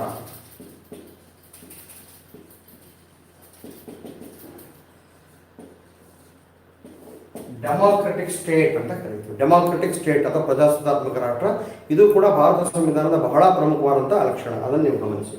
ನಮ್ಮದು ಪ್ರಜಾಸತ್ತಾತ್ಮಕ ರಾಷ್ಟ್ರ. Very simple. ಯಾಕೆ ಅಂದರೆ ನಿಮಗೆ ಗೊತ್ತಿರೋ ಹಾಗೆ ನಮ್ಮಿಂದಲೇ ಆಯ್ಕೆಯಾದಂಥ ಪ್ರತಿನಿಧಿಗಳು ಆಡಳಿತ ನಡೆಸ್ತಾರೆ. ಆ ಕಾರಣಕ್ಕೆ ನಮ್ಮದು ಪ್ರಜಾಸತ್ತಾತ್ಮಕ ರಾಷ್ಟ್ರ. ಅಂದರೆ ಅರ್ಥ ಇಲ್ಲಿ ಪ್ರಜೆಗಳೇ ಪ್ರಭುಗಳು. ಅಂದರೆ ಪ್ರಜೆಗಳಿಂದ ಚುನಾಯಿಸಲ್ಪಟ್ಟಂತಹ ಪ್ರತಿನಿಧಿಗಳು ಆಡಳಿತ ನಡೆಸ್ತಾ ಇರೋದ್ರಿಂದ ಅದನ್ನು ಪ್ರಜಾಸತ್ತಾತ್ಮಕ ರಾಷ್ಟ್ರ ಅಂತ ಕರೀತೇವೆ. ಹೇಗೆ ನಿಮಗೆ ಗೊತ್ತು, ನಮ್ಮಲ್ಲಿ ಸಾರ್ವತ್ರಿಕ ವಯಸ್ಕ ಮತದಾನ ಪದ್ಧತಿ ಇದೆ, ಯೂನಿವರ್ಸಲ್ ಅಡಲ್ಟ್ ಫ್ರಾಂಚೈಸ್ ಇದೆ. ಈ ಸಾರ್ವತ್ರಿಕ ವಯಸ್ಕ ಮತದಾನ ಪದ್ಧತಿಯ ಮೂಲಕ ನಾವು ನಮ್ಮ ಶಾಸನ ಸಭೆಯ ಸದಸ್ಯರುಗಳನ್ನು ಅಂದರೆ MLA ಮತ್ತು MP ಆಯ್ಕೆ ಮಾಡ್ತಾರೆ. ಅವರು ನಮ್ಮ ಪರವಾಗಿ ಅಲ್ಲಿ ಆಡಳಿತ ನಡೆಸ್ತಾರೆ, ಪ್ರಜೆಗಳ ಪರವಾಗಿ. ಆ ಕಾರಣಕ್ಕೆ ನಮ್ಮದು ಪ್ರಜಾಸತ್ತಾತ್ಮಕ ರಾಷ್ಟ್ರ. ಸರಿ, ಹಾಗಾದರೆ ಎಲ್ಲ ಪ್ರಜೆಗಳು ಮತದಾನದಲ್ಲಿ ಭಾಗವಹಿಸ್ತಾರಾ? ಇಲ್ಲ. ನೋಡಿ, ಇದು ಸಾರ್ವತ್ರಿಕ ವಯಸ್ಕ ಮತದಾನ ಪದ್ಧತಿ. ಸಾರ್ವತ್ರಿಕ ಅಂದ್ರೇನು? ಜಾತಿ, ಮತ, ಲಿಂಗ ಇವುಗಳ ಆಧಾರದ ಮೇಲೆ ಯಾವುದೇ ಭೇದ ಭಾವವನ್ನು ಮಾಡದೆ ಭಾರತದ ಎಲ್ಲ ಪ್ರಜೆಗೂ ಕೂಡ ಮತದಾನದ ಹಕ್ಕನ್ನು ನೀಡಿದ್ದಾರೆ. ಅದಕ್ಕೆ ಸಾರ್ವತ್ರಿಕ. ವಯಸ್ಕ ಮತದಾನ ಪದ್ಧತಿ ಅಂದ್ರೇನು? 10 ವರ್ಷದ ಮಗು ಭಾರತೀಯ ಪೌರ ಪ್ರಜೆಯಪ್ಪ, ಅವ್ನು ಓಟ್ ಹಾಕ್ಬೋದ? ಇಲ್ಲ. ವಯಸ್ಕ ಅಂತ ಯಾಕೆ ಕರೀತಾರೆ ಅಂದರೆ ಮತದಾನಕ್ಕೆ ಇಂತಿಷ್ಟು ವಯಸ್ಸು ಅಂತ ನಿಗದಿಯಾಗಿದೆ. ಆ ವಯಸ್ಸನ್ನು ಹೊಂದಿದವರು ಮಾತ್ರ ಮತದಾನದಲ್ಲಿ ಭಾಗವಹಿಸಬಹುದು. ಆ ಕಾರಣಕ್ಕೆ ಅದನ್ನು ಸಾರ್ವತ್ರಿಕ ವಯಸ್ಕ ಮತದಾನ ಪದ್ಧತಿ ಅಂತ ಕರೀತಾರೆ. ಹಾಗಾದರೆ ಮತದಾನದ ವಯಸ್ಸೆಷ್ಟು ನಿಮಗೆ ಗೊತ್ತು? ಭಾರತದಲ್ಲಿ ಸ್ನೇಹಿತರೆ 18 ವರ್ಷ. ಮೊದಲು 21 ವರ್ಷ ಇತ್ತು ಸ್ನೇಹಿತರೆ. ಭಾರತದಲ್ಲಿ ಮತದಾನದ ವಯಸ್ಸು 21 ವರ್ಷ ಇತ್ತು. ಇದನ್ನೇನಾಯಿತು 1989ರಲ್ಲಿ, ನೋಡಿ ಇದು 1989ರಲ್ಲಿ 61ನೇ ತಿದ್ದುಪಡಿಯ ಮೂಲಕ 21 ವರ್ಷದಿಂದ 18ನೇ ವರ್ಷಕ್ಕೆ ಇಳಿಸಲಾಯಿತು ಅಂತ ಅರ್ಥ ಮಾಡಿಕೊಳ್ಳಿ ಸ್ನೇಹಿತರೆ. 1989ರ 61ನೇ ಸಂವಿಧಾನ ತಿದ್ದುಪಡಿಯ ಮೂಲಕ ಮತದಾನದ ವಯಸ್ಸನ್ನು 20 ವರ್ಷಗಳಿಂದ 18 ವರ್ಷಗಳಿಗೆ ಇಳಿಸಲಾಯಿತು. ಇದರ ಮೇಲೆ ಸುಮಾರು ಬಾರಿ ಪ್ರಶ್ನೆ ಕೇಳಿದ್ದಾರೆ. ಏನು, ಈ ಕೆಳಗಿನ ಯಾವ ತಿದ್ದುಪಡಿಯ ಮೂಲಕ ಭಾರತದಲ್ಲಿ ಮತದಾನದ ವಯಸ್ಸನ್ನು 21 ವರ್ಷದಿಂದ 18 ವರ್ಷ ಇಳಿಸಲಾಯಿತು ಅಂತಕ್ಕಂಥ ಪ್ರಶ್ನೆ ಸುಮಾರು ಬಾರಿ ಕೇಳಿದ್ದಾನೆ. ಆನ್ಸರ್ 61ನೇ ಸಂವಿಧಾನ ತಿದ್ದುಪಡಿ ಕಾಯ್ದೆ. ಸೊ ಏನು, ನಮ್ಮದು ಪ್ರಜಾಸತ್ತಾತ್ಮಕ ರಾಷ್ಟ್ರ. ದೆನ್ ಸಾರ್ವಭೌಮ ರಾಷ್ಟ್ರ.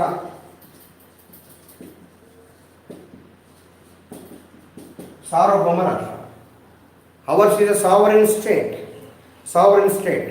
ಯಾಕೆ ಸಾರ್ವಭೌಮ ರಾಷ್ಟ್ರ? ನೀವು ಒಂದು ರಾಷ್ಟ್ರವನ್ನು ಸಾರ್ವಭೌಮ ರಾಷ್ಟ್ರ ಅಂತ ಯಾವಾಗ ಕರೀತೀರ ಅಂದರೆ ಬಹಳ ಮುಖ್ಯವಾಗಿ ಒಂದು ರಾಷ್ಟ್ರ ಆಂತರಿಕವಾಗಿ ಶ್ರೇಷ್ಠತೆಯನ್ನು ಹೊಂದಿದ್ದು ಬಾಹ್ಯ ನಿಯಂತ್ರಣದಿಂದ ಮುಕ್ತವಾಗಿದ್ದರೆ ಅದನ್ನು ನೀವೇನಂತ ಕರಿತೀರಿ? ಸಾರ್ವಭೌಮ ರಾಷ್ಟ್ರ ಅಂತ ಕರಿತೀರಿ. ಹಾಗಾದರೆ ನಮ್ಮ ರಾಷ್ಟ್ರ ಆಂತರಿಕ ಶ್ರೇಷ್ಠತೆಯನ್ನು ಹೊಂದಿದೆಯಾ? ಇದೆ. ಆಂತರಿಕ ಅಂದರೆ ತನ್ನ ಎಲ್ಲೇ ಒಳಗೆ. ಯಾಕಂದ್ರೆ ನಮ್ಮ ಸಂಸತ್ತು ಏನು ಕಾನೂನುಗಳನ್ನು ಮಾಡುತ್ತೋ ಆ ಕಾನೂನುಗಳನ್ನು ಭಾರತದ ಎಲ್ಲೇ ಒಳಗಿರತಕ್ಕಂಥ ಪ್ರತಿಯೊಬ್ಬ ಪ್ರಜೆ, ಪ್ರತಿಯೊಂದು ಸಂಘ ಸಂಸ್ಥೆಯೂ ಕೂಡ ಗೌರವಿಸಲೇಬೇಕು. ಒಂದು ವೇಳೆ ಉಲ್ಲಂಘಿಸಿದರೆ ಅಂಥವರಿಗೆ ಶಿಕ್ಷೆ ಉಂಟು ಅಂತ. ಸೊ ಅಲ್ಲಿಗೆ ಆಂತರಿಕವಾದಂಥ ಶ್ರೇಷ್ಠತೆಯನ್ನು ಪಡೆದುಕೊಂಡಿದೆ ಅಂತ. ಹಾಗೆಯೇ ಬಾಹ್ಯ ನಿಯಂತ್ರಣದಿಂದ ಮುಕ್ತವಾಗಿರೋದಂದ್ರೆ ಅರ್ಥ ಬೇರೆ ರಾಷ್ಟ್ರಗಳ ನಿಯಂತ್ರಣದಿಂದ ಮುಕ್ತವಾಗಿರೋದು ಅಂತ ಅರ್ಥ. ನೋಡಿ, 1947 ಆಗಸ್ಟ್ 15ರಿಂದ ಭಾರತ ಸ್ವತಂತ್ರ ಆಯಿತು. ಇವತ್ತು ಯಾವ ದೇಶದ ನಿಯಂತ್ರಣದಲ್ಲೂ ಇಲ್ಲ. ಅದಕ್ಕೆ ಬಾಹ್ಯ ನಿಯಂತ್ರಣದಿಂದ ಮುಕ್ತವಾಗಿದೆ.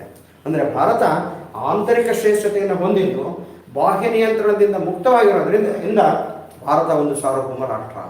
India is a sovereign state. Do you know why? Because it is internally supreme and externally independent. So ಇದರ ಬಗ್ಗೆ ನಾನು ಪ್ರಿಯಾಂಬಲ್ ಪ್ರಸ್ತಾವನೆ ಬಗ್ಗೆ ಮಾತಾಡ್ತೀನಲ್ಲ, ಅವತ್ತಿನ ಸ್ವಲ್ಪ ಡೀಟೇಲಾಗಿ ಮಾತಾಡ್ತೀನಿ. ಇಷ್ಟನ್ನು ಇಟ್ಕೊಳ್ಳಿ, ನಮ್ಮದು ಸಾರ್ವಭೌಮ ರಾಷ್ಟ್ರ. ಯಾಕೆಂದರೆ ಭಾರತ ಆಂತರಿಕವಾಗಿ ಶ್ರೇಷ್ಠತೆಯನ್ನು ಹೊಂದಿದ್ದು ಬಾಹ್ಯ ನಿಯಂತ್ರಣದಿಂದ ಮುಕ್ತವಾಗಿದೆ ಅಂತಕ್ಕಂಥದ್ದು ನಾವು ಅರ್ಥ ಮಾಡ್ಕೋಬೇಕಾಗ್ತದೆ. ದೆನ್ ಸಮಾಜವಾದಿ ರಾಷ್ಟ್ರ, ಸಮಾಜವಾದಿ ರಾಷ್ಟ್ರ, ಸೋಷಿಯಲಿಸ್ಟಿಕ್ ಸ್ಟೇಟ್. ಭಾರತ ಒಂದು ಸಮಾಜವಾದಿ ರಾಷ್ಟ್ರವೇ? ಎಸ್, ಸಮಾಜವಾದಿ ರಾಷ್ಟ್ರ. ಇಲ್ಲಿ ಒಂದು ಅಂಶವನ್ನು ಗಮನಿಸಿ ಸ್ನೇಹಿತರೆ, ಈ ಸಮಾಜವಾದ ಅನ್ನತಕ್ಕಂಥ ಶಬ್ದ ಮೂಲ ಸಂವಿಧಾನದಲ್ಲಿ ಇರಲಿಲ್ಲ. ಅಂದರೆ ಏನು 1950 ಜನವರಿ 26 ಜಾರಿಗೆ ಬಂತಲ್ಲ, ಆ ಸಂವಿಧಾನದಲ್ಲಿ ಸಮಾಜವಾದ ಅನ್ನತಕ್ಕಂಥ ಶಬ್ದ ಇರಲಿಲ್ಲ. ಈ ಸಮಾಜವಾದ ಅನ್ನತಕ್ಕಂಥ ಪದವನ್ನು 1976ರಲ್ಲಿ 42ನೇ ತಿದ್ದುಪಡಿಯ ಮೂಲಕ ಭಾರತ ಸಂವಿಧಾನಕ್ಕೆ ಸೇರ್ಪಡೆ ಮಾಡಿದರು. 1976ರಲ್ಲಿ 42ನೇ ಸಂವಿಧಾನ ತಿದ್ದುಪಡಿಯ ಮೂಲಕ ಈ ಸಮಾಜವಾದ ಅನ್ನತಕ್ಕಂಥ ಪದವನ್ನು ಭಾರತ ಸಂವಿಧಾನಕ್ಕೆ ಸೇರ್ಪಡೆ ಮಾಡಿದರು. ಅಲ್ಲಿಯೂ ಭಾರತ ಸಂವಿಧಾನದಲ್ಲಿ ಎಲ್ಲಿ ಸೇರ್ಪಡೆ ಮಾಡಿದ್ರು? ಪ್ರಿಯಾಂಬಲ್ ಅಥವಾ ಪ್ರಸ್ತಾವನೆ ಇದೆಯಲ್ಲ, ಅಲ್ಲಿಗೆ ಸೇರ್ಪಡೆ ಮಾಡಿದರು. ನೆನಪಿಟ್ಕೊಳ್ಳಿ, ನಮ್ಮದು ಸಮಾಜವಾದಿ ರಾಷ್ಟ್ರ. ನಮ್ಮದು ಸಮಾಜವಾದಿ ರಾಷ್ಟ್ರ ಯಾಕೆ? ನಾನು ಮತ್ತೆ ಅದನ್ನು ಪ್ರಿಯಾಂಬಲ್ ಅಥವಾ ಏನು ಪ್ರಸ್ತಾವನೆ ಪಾಠ ತಗೋತೀನಲ್ಲ ಅವತ್ತು ಹೇಳ್ತಾ ಹೋಗ್ತೇನೆ. ಯಾಕಂದರೆ ಪ್ರಸ್ತಾವನೆಯಲ್ಲಿ ಈ ಶಬ್ದಗಳೆಲ್ಲ ಎಕ್ಸ್ಪ್ಲೈನ್ ಮಾಡಬೇಕಾಗುತ್ತೆ. ಏನು ಸಾರ್ವಭೌಮ ರಾಷ್ಟ್ರ, ಸಮಾಜವಾದಿ ರಾಷ್ಟ್ರ, ಪ್ರಜಾಸತ್ತಾತ್ಮಕ ರಾಷ್ಟ್ರ, ಇವೆಲ್ಲವನ್ನು ಕೂಡ ನಾನು ಎಕ್ಸ್ಪ್ಲೈನ್ ಮಾಡಬೇಕಾಗುತ್ತೆ. ಅಲ್ಲಿ ನಾನು ಅವತ್ತು ಡೀಟೇಲಾಗಿ ಹೇಳ್ತೀನಿ. ನಮ್ಮದು ಸಮಾಜವಾದಿ ರಾಷ್ಟ್ರ ಸ್ನೇಹಿತರೆ. ಆಮೇಲೆ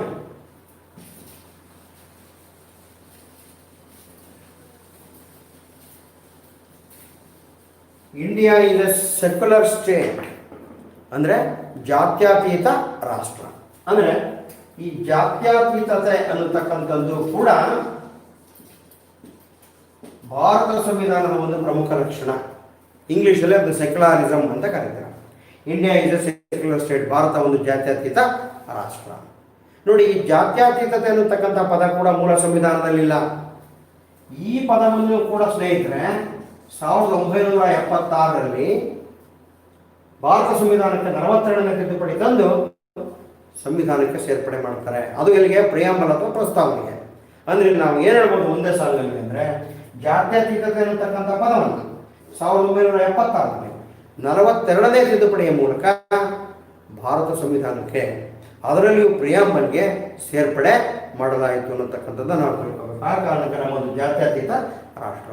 ಯಾಕೆ ಜಾತ್ಯತೀತ ರಾಷ್ಟ್ರ?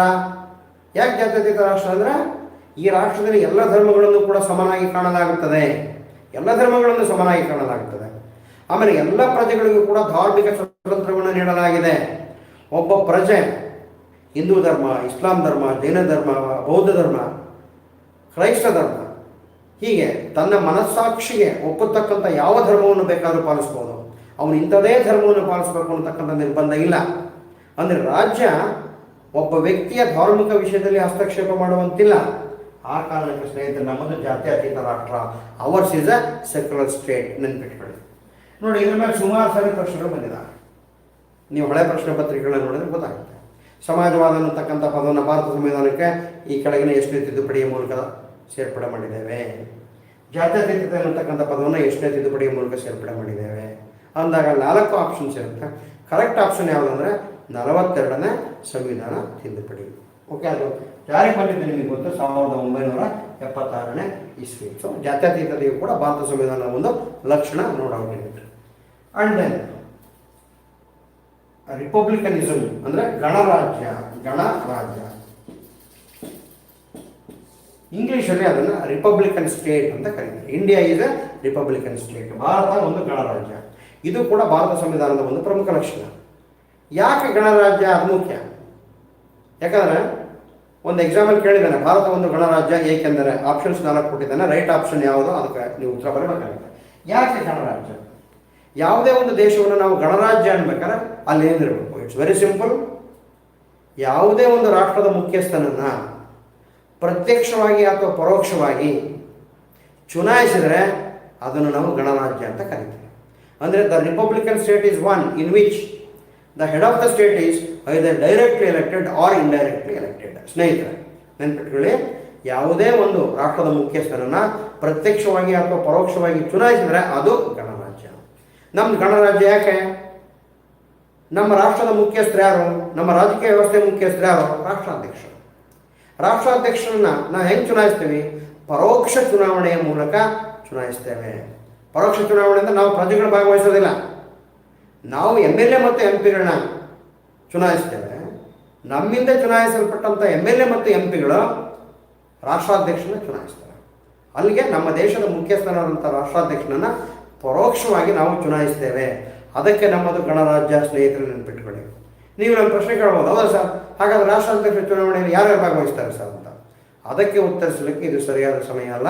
ನಾನು ರಾಷ್ಟ್ರಾಧ್ಯಕ್ಷರು ಅಂತಾರೆ ಒಂದು ಟಾಪಿಕ್ ಮಾಡ್ಬೇಕಾದ್ರೆ ಅಲ್ಲಿ ರಾಷ್ಟ್ರಾಧ್ಯಕ್ಷರ ಚುನಾವಣೆಗೆ ಸಂಬಂಧಪಟ್ಟಂತೆ ನಾನು ದೀರ್ಘವಾಗಿ ಮಾತಾಡ್ತೇನೆ. ಇಷ್ಟು ನೆನ್ಪಿಟ್ಕೊಳ್ಳಿ.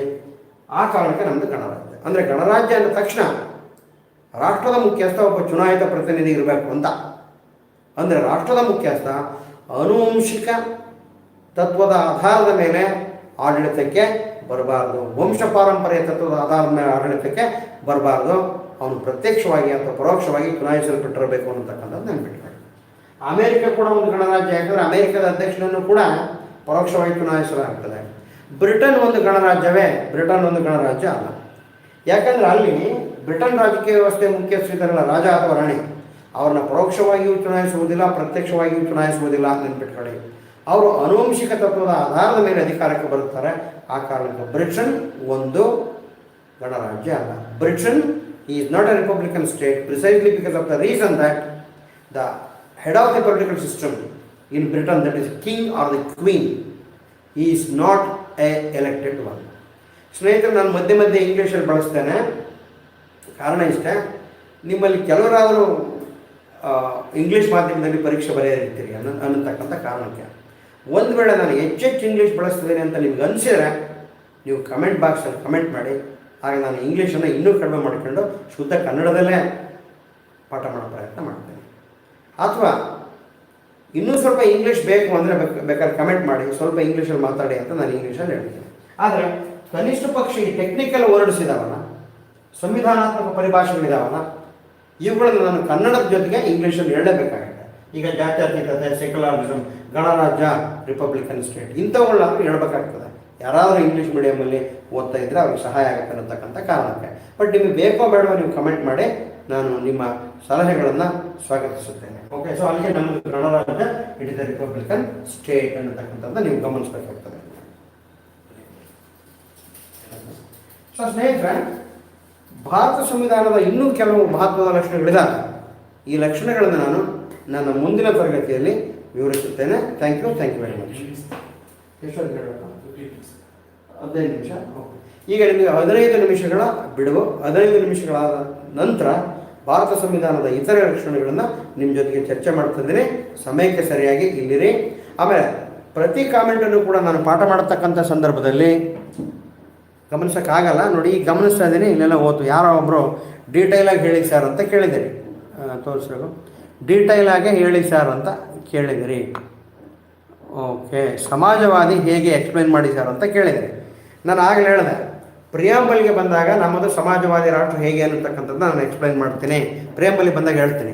ಇನ್ನೊಂದು ಯಾವುದೋ ಇದೆ, it is nice, no problem sir, thank you very much. ಇನ್ನೊಬ್ರು ಯಾರೋ ಕೇಳಿದರೆ ಡೀಟೈಲಾಗಿ ಎಕ್ಸ್ಪ್ಲೈನ್ ಮಾಡಿ ಅಂತ. ನಾನು ಏನು ನಿಮಗೆ ಭಾರತ ಸಂವಿಧಾನದ ಪ್ರಮುಖ ಲಕ್ಷಣಗಳು ಹೇಳ್ತಾ ಇದ್ದೇನಲ್ಲ, ಈ ಪ್ರತಿಯೊಂದು ಲಕ್ಷಣವೂ ಕೂಡ ಒಂದು ಸಪರೇಟ್ ಚಾಪ್ಟ್ರು. ಆ ಚಾಪ್ಟ್ರಿಗೆ ಬಂದಾಗ ನಾನು ನಿಮಗೆ ಡೀಟೇಲಾಗಿ ಹೇಳ್ತಿದ್ದೀನಿ. ಸೊ ಇಲ್ಲಿ ನೀವು ಇಷ್ಟ ಅರ್ಥ ಮಾಡ್ಕೊಂಡ್ರೆ ಸಾಕು ಅಂತ ನನಗೆ ಅನಿಸುತ್ತೆ. ನೀವು ಗಮನಿಸಬೇಕಾರೆ ನಾನು ಒಂದೊಂದು ಚಾಪ್ಟ್ರಾಗೆ ತಗೋತೀನಿ. ಉದಾಹರಣೆಗೆ ಮೂಲಭೂತ ಹಕ್ಕುಗಳು ಅಂತ ಹೇಳಿದೆ, ಅದೇ ಸಪ್ರೇಟ್ ಚಾಪ್ಟ್ರು. ಅಲ್ಲಿ ನಾನು ಹೇಳ್ತೀನಿ. ರಾಜ್ಯ ನಿರ್ದೇಶಕ ತತ್ವಗಳೇ ಸಪ್ರೇಟ್ ಚಾಪ್ಟ್ರು, ಅಲ್ಲಿ ತುಂಬ ದೀರ್ಘವಾಗಿ ಮಾತಾಡ್ತೀನಿ. ಇಲ್ಲಿ ನಿಮ್ಗೆ ಹೇಳ್ತಿರೋದು ಜಸ್ಟ್ ಸಂವಿಧಾನಾತ್ಮಕ ಪರಿಭಾಷೆಗಳನ್ನು ನಿಮಗೆ ಪರಿಚಯ ಮಾಡಿಸ್ತಾ ಇದ್ದೀನಿ ಅಷ್ಟೇ. Okay, then it is nice, thank you. ಸಮಾಜವಾದಿ ಹೇಗೆ ನಮ್ಮ ಪ್ರಿಯಂಬಲ್ ತಂಡ ಹೇಳ್ತೀನಿ, ಡೀಟೈಲಾಗಿ ಹೇಳಿ. ಇನ್ನೇನೋ ಕೇಳಿದಿರಿ ಎಂಥದ್ದು USA ಅಂತ ಹೇಳಿದರೆ, ಯಾವುದಕ್ಕೆ USA ಅಂತ ಹೇಳಿದರೆ ನನಗೆ ಗೊತ್ತಿಲ್ಲ. ಈಗ ಹೇಳಿದ್ದೀನಿ USA ಇಂದ ಯಾವ್ಯಾವ ಲಕ್ಷಣಗಳನ್ನು ಪಡೆದುಕೊಂಡಿದ್ದೀವಿ ಅಂತ. Your teaching is very nice. Okay, thank you. Important topic PC exam. Okay, ಹೇಳ್ತೀನಪ್ಪ. ಏನು ಎಲ್ಲ PC ಎಕ್ಸಾಮಿಗೆ ಕೇಳ್ತಿರಲ್ಲೋ, PC ಬಿಟ್ಟರೆ ಇನ್ನೊಂದು ಹುದ್ದೆ ಇಲ್ಲ ಈ ದೇಶದಾಗೆ. Okay, important topic PC exam ನಾನು ಮಾತಾಡ್ತೀನಪ್ಪ. Okay, thank you. 15 ನಿಮಿಷಗಳ ನಂತರ ನಾವು ಸೇರೋಣ. Let us assemble here after 15 minutes.